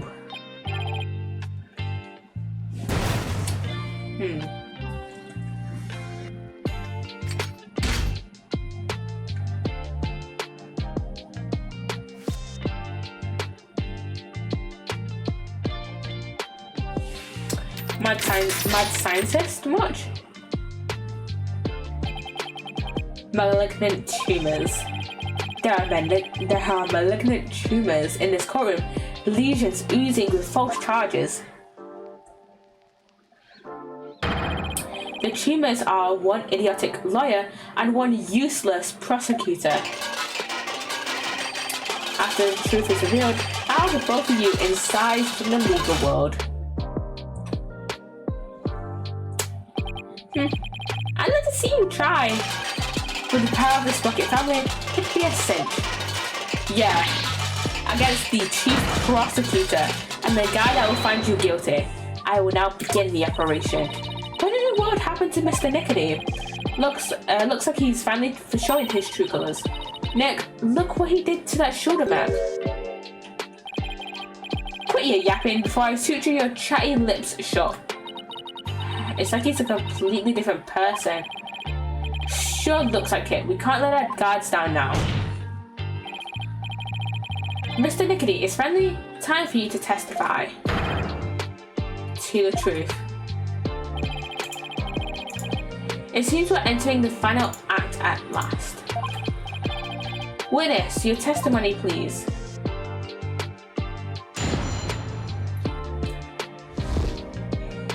Right to remain silent. Great! Great, he's gonna say fucking now! Oh my god! Great. Mr. Nickety, why didn't you say anything?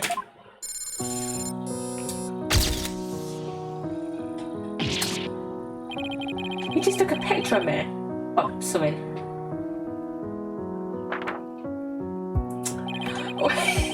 Wait.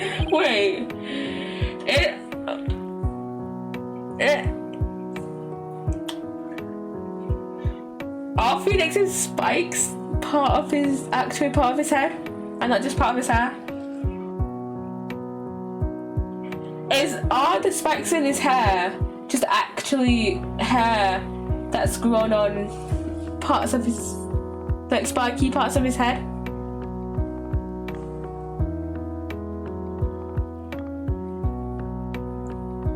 I'm gonna post this on Twitter. Because this is insane to me.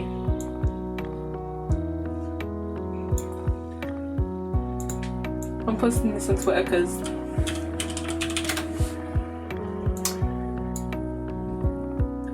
is it not gonna fucking load? Jeez, that took ages. That took a little while to load.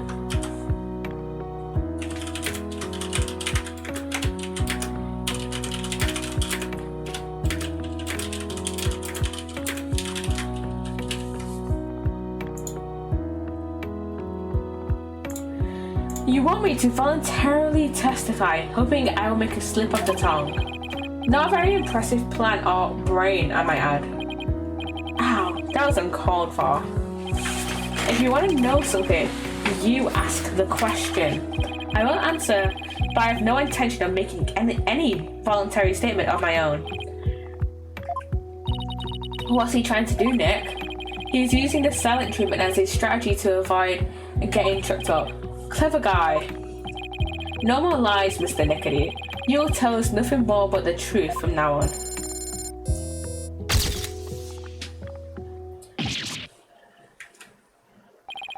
What did you think you're doing? Is this cravat just part of his ribs? Is his cravat a bone?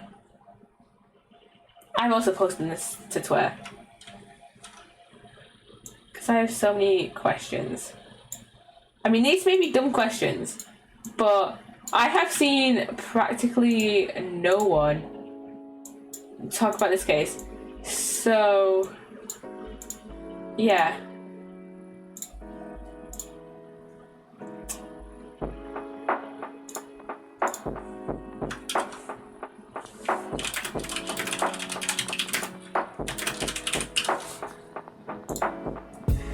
Again, stupid questions. Stupid questions.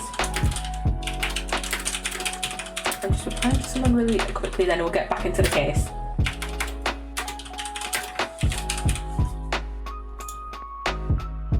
Okay, there we go. No one asked you to speak. Just keep quiet over there and play with your throws.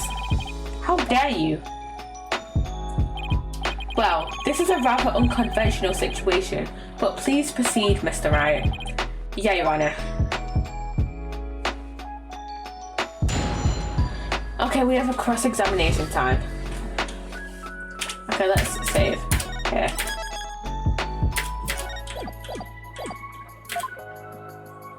Okay, I guess all we can do is press. If he won't speak voluntarily, then I guess I'll have to ask him something. What question should I ask? What was his reason for killing Bloomsbury? Isn't it true that when Mr. Bloomsbury regained consciousness inside the lantern, you murdered him in order to silence him? He was an excellent employee and very loyal to me. Bloomsbury was my right-hand man. I'd suffer the most from losing him. But you really think I'd kill a guy for that? That would make sense only if you were innocent. But since your goal was revenge, you don't really have to care about something like that. But I am innocent, I tell you. Don't try to force your conjectures onto me. I guess without decisive evidence, I can't pursue this line of questioning any further. Mr. Wright, would you like that statement added to the witness's testimony? Yeah. Yes, please, Your Honor. Every little bit I can drag out of him helps, right? Yeah, I guess so. Bloomsbury was my right-hand man. I'd suffer the most from losing him. Hold it! If you won't speak voluntarily, blah, blah, blah, blah, blah, blah, blah, blah, blah, blah. Good you get started. You've been nursing a grudge against Mr. Sprocket over the loss of your fiancé. Isn't that right? I'd be lying if I said I felt no resentment whatsoever. But Master Soren didn't cause that accident on purpose. Master Soren himself has suffered greatly. But you quit being a surgeon and found a way to get even closer to Mr. Sprocket. Wasn't that so you can carry out your revenge on him? Don't insult me. Supporting Master Soren and Sprocket Aviation with my life's work is my penance for not being able to save Selena. This is how I honor her. I feel your devotion as both a fiancé and a surgeon. Your statement breaks my heart. I never thought of exacting revenge on Master Soren. Never thought of it, huh? I guess I should probably take that with a pound of salt. Mr. Wright, would you like that statement added to the witness's testimony? Yes. Yes, we would. Yes, please, Your Honor. I have to find an opening somehow. I never thought of exacting revenge on Master Soren. Hold it! Okay. If he won't speak voluntarily, then I guess I'll just... then I guess I'll have to ask him something. Actions on the day of the crime. On the day of the incident, you were constantly surrounded by your subordinates. Isn't that right? Is that right? Absolutely. I was in someone's line of sight at all times. After all, I was busy taking care of every detail of the event. Mr. Edgeworth, I believe your investigation backs up my claim. I got statements that said groups of his subordinates worked with him in rotation, so he was always with someone. As the prosecutor just said, I couldn't even get close to the lantern containing Bloomsbury by myself, let alone kill him. Police didn't have a chance to get close to the victim alone, huh? Mr. Wright, would you like that statement added to the witness's testimony? Yes. Yes, Your Honor, I'd like that. I'd like to have that statement added to his testimony. Very well. I was always in the company of others. I didn't have an opportunity to murder Bloomsbury.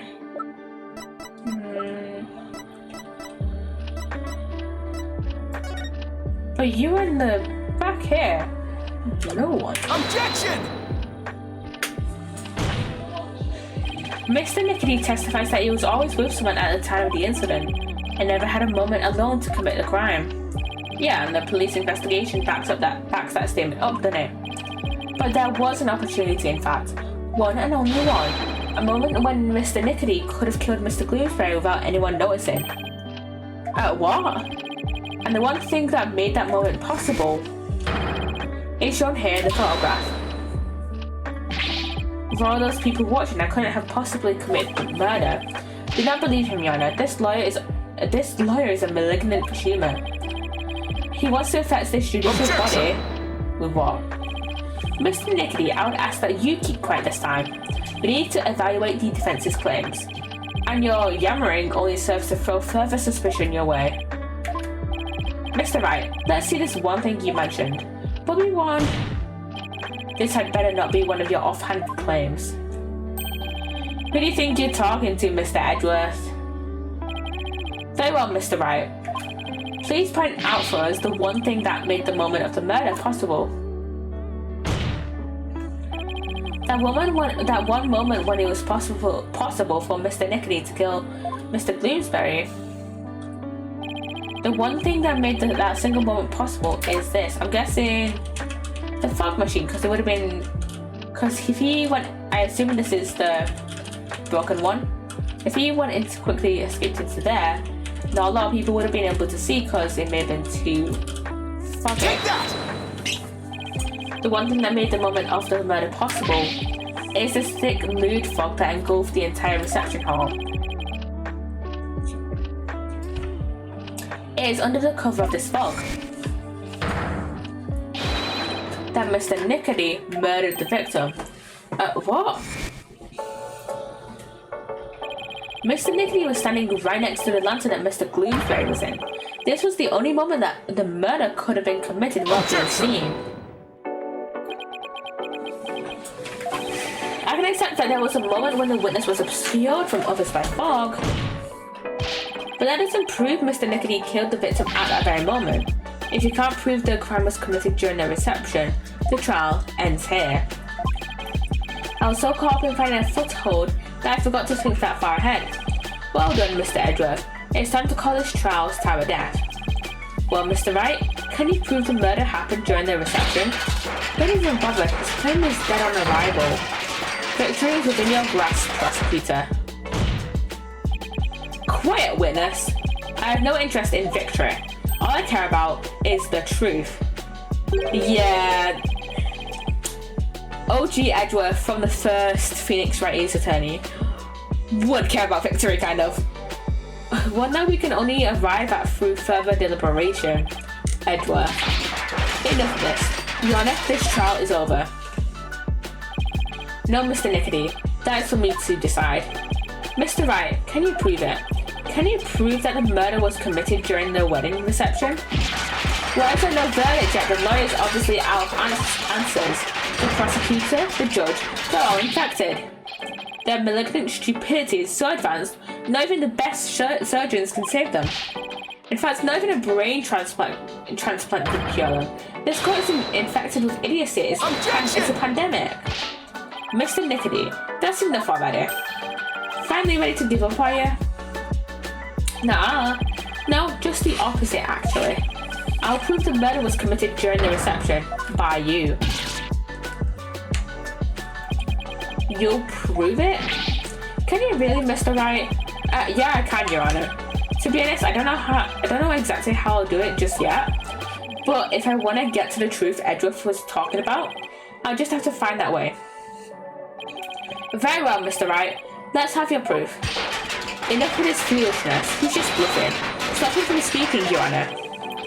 I will do nothing of the sort. You're just a district court judge with the power of the Sprocket family are.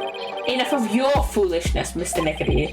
This judicial body will not succumb to the power of to the influence even of money or power. Now then, let's hear it, Mr. Wright. Let's hear your truth. Think, Phoenix. Remember everything you've learned so far. You can do this. You can find the definitive evidence that will lead us to the truth. Okay, we've got one of these things again. Think, Phoenix. How can I prove the murder took place during the wedding reception? If Pierce committed a murder during the reception, then he had to have used the murder weapon, surely. He used the murder weapon. That was the closest weapon. That was the easiest thing for him to use. Yeah, the weapon that was used to strike the victim twice. According to the autopsy report, the victim was hit by the same object both times. So without a doubt, Pierce used it to commit the murder. The weapon used to kill Bloomsbury was the timekeeper. The timekeeper was the murder weapon. If Pierce struck the victim during that one single moment, then he must have used the timekeeper. Come to think of it, wasn't it also used for something else during the reception? During the reception, the timekeeper was also used for the first startup of love. That's right, the timekeeper had been activated. That's right, the timekeeper had been activated during the reception. If we activate the timekeeper again now and find any trace evidence of the murder, there will be conclusive proof that Bloomsbury was killed during the reception.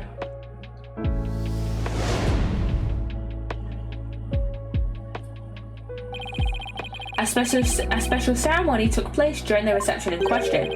What kind of a special ceremony? It was called the first startup of love.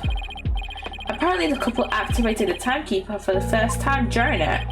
Does that mean the timekeeper here in evidence isn't activated at the moment? And what would happen if we were to activate it? Why don't we see for ourselves?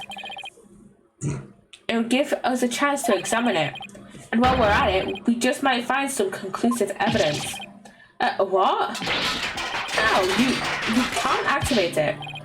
Mr. Nickety, keep quiet or I'll have you thrown out of court. By the way, Mr. Wright, this is supposed to be a time machine, right? We aren't going to travel back in time to the Stone Age or anything, are we?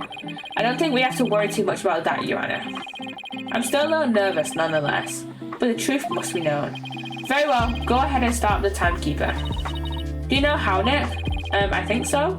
Maybe. The bride and groom each had a symbol of their love, and when they put them together, oh, how romantic it was. Let's see, I think the symbol of the groom's love must be the timekeeper itself. What symbol of the bride's love would fit together with the timekeeper? Oh, I know, this has to be it. Mr. Wright, are you ready to activate the time machine now? Yes, Your Honor. The symbol of the bride's love that's necessary for activating the timekeeper is the pendant. Take that! The one Ellen apparently used to travel back in time. Miss Wyatt's pendant is the symbol of the bride's love that's necessary for activating the timekeeper. What? Then does that mean you can start it up with Miss Wyatt's pendant? I believe so, Your Honor. Very well. Please try it now, Mr. Wright. Okay, here I go. But first, I have to figure out where the pendant goes.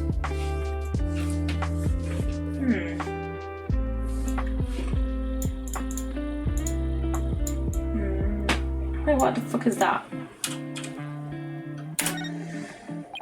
This hole looks like a good spot. I'll try setting the pendant in here. Added 5 minutes, by the way. It fits. This must be the right spot. Now I have to find a place to insert the key, which would be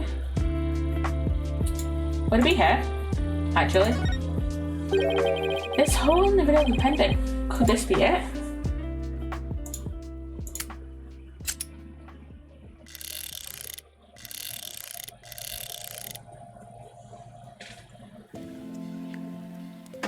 And it's going.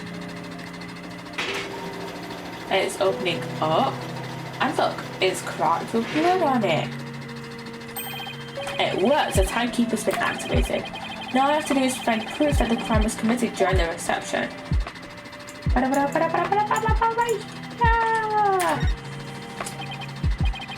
think I found it. Conclusive evidence that the murder was committed during the wedding reception.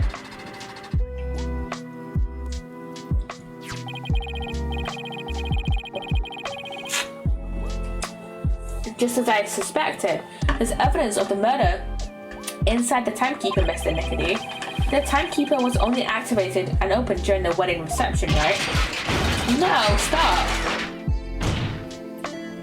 So, that means this is conclusive proof that the crime was committed during the reception. After you killed the victim under the cover of fog, you closed the timekeeper to hide the bloodstain, didn't you? And that's been updated in the court record. No, you're wrong. Ellen killed Bloomsbury. It wasn't me, I tell you. Give it up, Mr. Nickety. How could the defendant, who was in the middle of pledging her love, have possibly committed the murder with everyone watching her? It was the family. Yes, all the family members conspired together to kill him. Yeah, right. There's no way you can talk your way out of this, Mr. Nickety. During the reception, during that one dreamlike moment, only one person could have used the timekeeper to beat the victim to death. And that one person was you, Psssttt Nickety.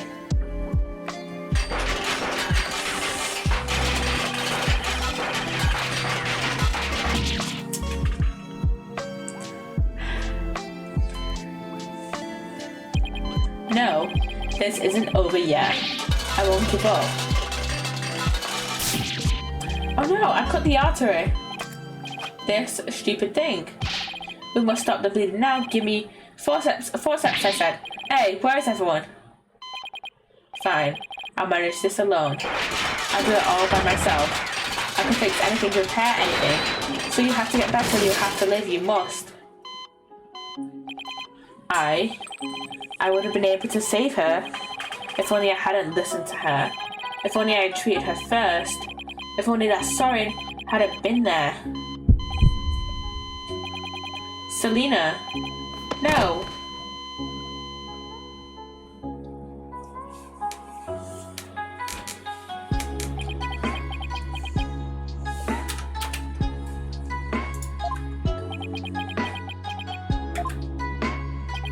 Witness. Are you finally ready to tell us the truth? It's just as the lawyer deduced. So it was all a revenge scheme against Soren Sprocket. Do you have any idea how hard it is to lose someone you love right in front of you? Selena's condition was clearly more critical than Soren's, but in spite of that, she said, "Please help Soren." Miss Sprocket's last words. So that's what she really meant by those words. I was able to grant her wish, but at the price of her life. So you got a job with Sprocket Aviation and waited for your chance to get revenge. You got close to Mr. Gloomsbury and hatched this plot, is that right? Gloomsbury already bore a grudge against Soren. So when I tempted him with an even better position, he immediately took the bait. He was your accomplice, someone who shared the same goal as you. Why was it necessary for you to kill him? I didn't expect Soren to strike Gloomsbury out on the Vista deck. I certainly never imagined he'd make his way there along the outside wall. Soren's love is the real deal after all, and the anesthetic scene, by the way. My plan had been compromised, so for the time being, I hid his body in a lantern and tried to think of my next move. And then Mr. Bloomsbury came during the second wedding reception. As soon as I saw Bloomsbury, I instantly hit upon an idea, to pin the blame of Bloomsbury's murder on Ellen. You tried to break up the couple by making the bride out to be a murderer. How despicable. Soren was getting the company and a wedding. Both things that were supposed to be Selena's. He took every happiness from her. Who's the despicable one here? Do you think what you did would make her happy? I know it wouldn't, but I couldn't just stand by watching Soren enjoy his happiness. And welcome in, Kai. Thank you for the raid. Hello, welcome in. And then I just started, so yeah. And so I just started, but yeah, welcome on in. No, I don't know if you guys are just watching the ad or not. Hello, you good? I'm doing pretty good. How was your stream? How was your stream, Kai? And I need to stretch. But yeah, how was your stream? But yeah, we're about halfway through the ad, so we have like 20 seconds of it left. So I'm gonna wait until Should I get ads at the moment? Oh, yeah. Okay, we'll wait for the ads to end. Then we'll wait for the ads to end, though. They should be done sooner or later. We've got them a little bit. Put in for like a few more seconds.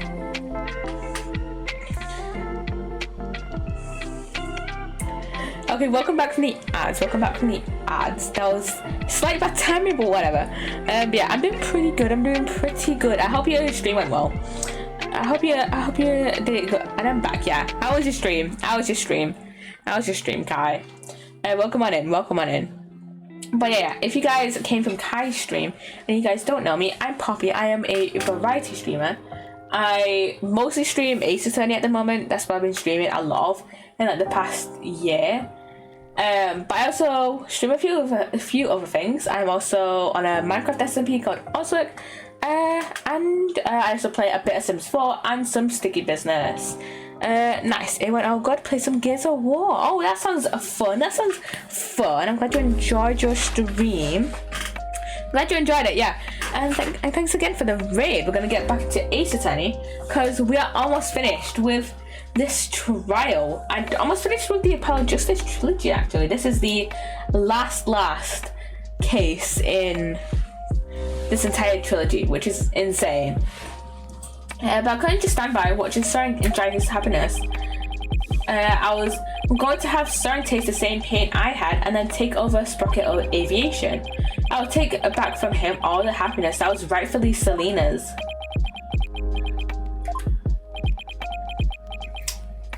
Jealous bitch. Time stops me the day I lost her. Just like this pocket watch of hers. Pierce. So he basically took revenge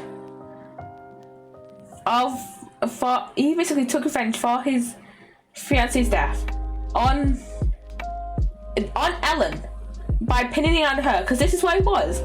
He wasn't taking it out on Soren necessarily, because Ellen would have had basically all the consequences. He took it out on Ellen, who had nothing to do with Selena's death. She had nothing to do with Selena's death. Like, so, and it would have made sense.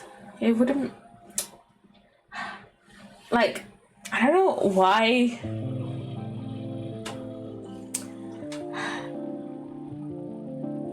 But what was the plan? It doesn't make sense in my brain because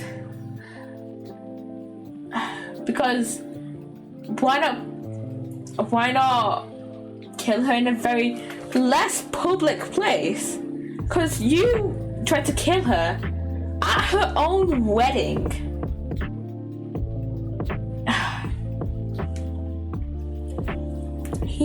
He doesn't make sense to me. Miss Wyatt? I believe Selena would have said, "Leave this ill will behind. Your time is yours to live." It's too late for me. Time will never advance for me ever again. What? It can't be. It's starting again. After how long of not working? I see now, Selena. What I did was wrong.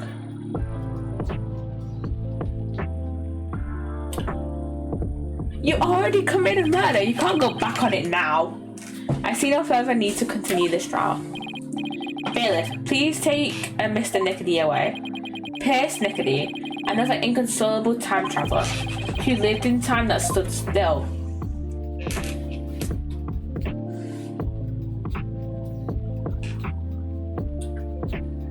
Now then, I must render my verdict regarding the defendant. Sorry? Your Honor, before you give your ruling, would you please allow me a moment? Very well. Ellen, there's something I need to say to you. Yes, Soren? I've put you through something truly horrible. This whole thing happened all because of me. I would understand if you wanted to call off our marriage. What?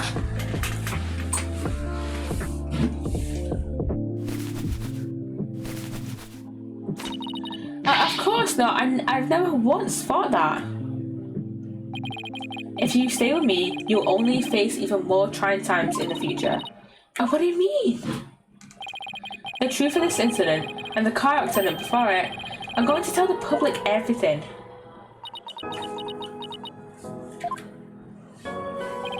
I expect the company's reputation will suffer, and I'll take a lot of criticism. But I feel I can only really start over once I get everything out in the open. Soren. After all that's happened, I might not have the right to ask you this, but, well, how should I say this? Maybe I'll just... Airplane time, paper airplane time.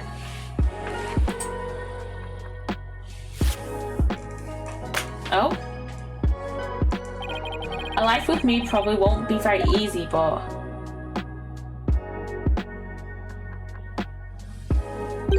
Will you marry me? Of course you fucking will. Yes, of course. Aww. Your Honor, thank you for this time.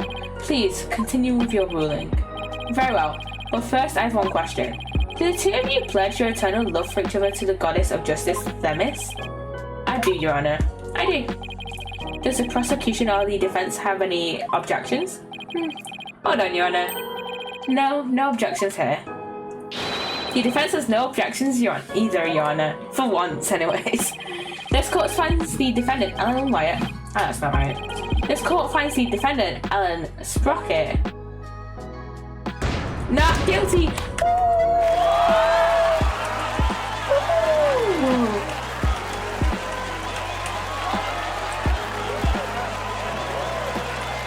And there's Phoenix's smug face once again. This court is adjourned.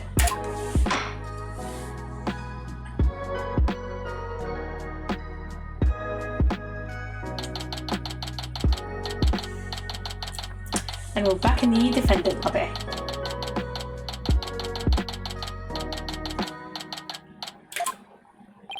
Ellen, Soren, congratulations. Mr. Wright, I can't thank you enough. If you hadn't exposed the truth, Soren and I wouldn't. But now you can finally start your new life together, right? Oh, thank you! Mr. Wright, we'll be holding our real wedding ceremony in the near future. Would you do us the honor of coming to it? I want you to witness our fresh start. Of course, I wouldn't miss it for the world. And Ellen, this time, it'll finally be happily ever after, right? Oh yes. The two of you have persevered and overcome this trial together. Now, no matter what obstacles come your way, I'm sure you'll be able to handle them. And there's another thing I'm sure of too.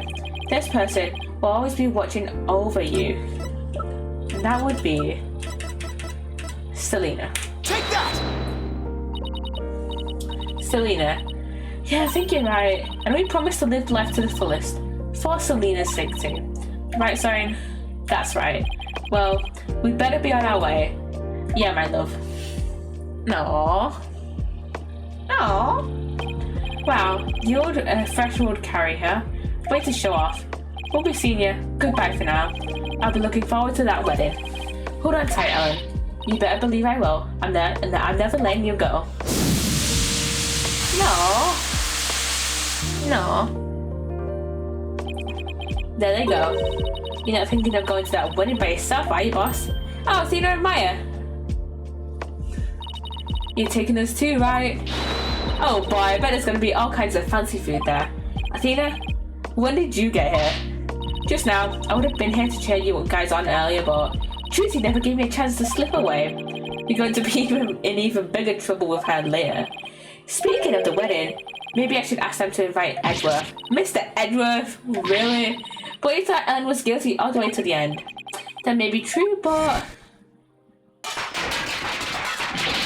Don't even bother, his claim is dead on arrival. Victory's within your grasp, prosecutor. Quiet, witness. I have no interest in victory. All I care about is the truth. One that we can all only arrive at through further deliberation. If he hadn't stood up for us when he did, the trial probably would have ended there. You mean Mr. Edgeworth gave us that chance? Maybe. Though knowing him, I doubt he'd ever tell, even if I asked. Well, if that's how you feel about it, Nick, then why not try to get him invited? Hey, Maya, have you ever tried to catch the bouquet? What? No. I never have either. Find for a bouquet that's been tossed by the bride. Talk about a fierce competition. I'm totally stoked. I'm not sure it's really supposed to be all that competitive. I'm a pretty good jumper, so I think I've got a chance. She's definitely missing the point of the whole thing. Yeah. And Larry, how did you manage to stay so quiet for so long? I don't know either. Shut up! Wishing the lady you fell in love with every happiness is what a real man does. I'm pretty sure that relationship was over before it even began, Larry. Not at all. If only I was 10 years younger, things would have gone differently. And the time why won't you turn back on me?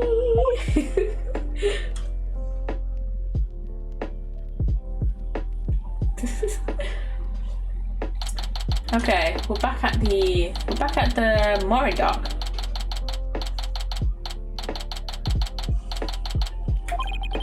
Today's Ellen and Soren's third wedding ceremony and reception. I heard the bride and groom insisted it be on the Flying Chapel again. In the end, they were nice enough to invite me and Maya, and Athena kind of invited herself. They also invited Edgeworth, Emma, and even Larry.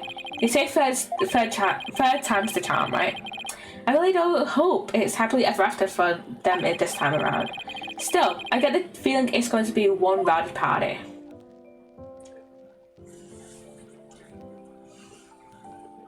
Ready when you are. Okay, here we go!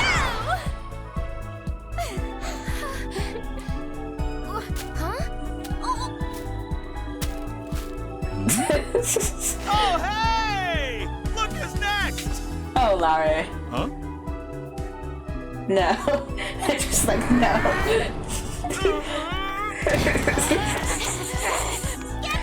Haven't you ever heard of Lady? And why are they in their lawsuits? Do Phoenix and Edgeworth not own any other suits? So, because I'm pretty sure they do. And that's the end. That's the end of Talk About Time Traveler and the end of the entire Apollo Justice trilogy. And oh my god, that's so cute. That's such cute art, Maya and Rafa. And we've got more art of the whole gang there. Aww. We're done. We've done. We've done everything. We've done every single episode. We've done every single episode. We've just finished Talk About Time Traveler. It feels weird that we're now finished Apollo Justice. Now, we do have some of the achievements to finish off, but like, I'm not doing that shit on stream. I can't be asked. Just like I can't be asked doing the Phoenix Wright Steam achievements on stream. Can't be asked that because with the Phoenix Wright trilogy achievements, I have to go through the entire some of the longer cases, some of the other cases to get those achievements. Like I know I have to get one for Rise from the Ashes, which is like a 9-hour case, which is one of the longer cases in the Wright trilogy, and also go through Recipe for Turnabout again. So yeah, at least with the Apollo Justice trilogy, it shows you like in which cases you need, and like which interactions you need from each case to get a said achievement. But yeah, I only need 5 more achievements actually. So for having learned about, I need the achievement Trucy's Woes. So I have to go back to episode 3 of the original Apollo Justice. Get the Ladders and Step Ladders achievement, obviously. For having heard a man of many hats, so hearing about all of Apollo's situations at work. Thoroughly examined Charlie, aka our plant, at the office, at the Right Anything Agency office, and for being awarded all of her accolades in Apollo Justice. So yeah, we're done. We're done with the Apollo Justice trilogy, which is crazy. So yeah, we're gonna go raid out. We're gonna go raid out to Skeeby. We're gonna go raid out to Skeeby's percent. who is playing Crop, Legend of the Gobos. So yeah, let's go raid out. Let's go raid Hannah. Let's raid Psssttt. So yeah, I hope you've enjoyed this stream. All my socials are in About Me section on Twitch and commands on Twitch. So the commands are only active when I'm live. And the commands are also, and my socials even are also in the description on YouTube if you're watching over there. Hope you've enjoyed this stream, and I shall see you on Sunday for, I don't know what I'm gonna stream on Sunday. I don't know. I'll have to decide. So yeah, see you guys later. Bye.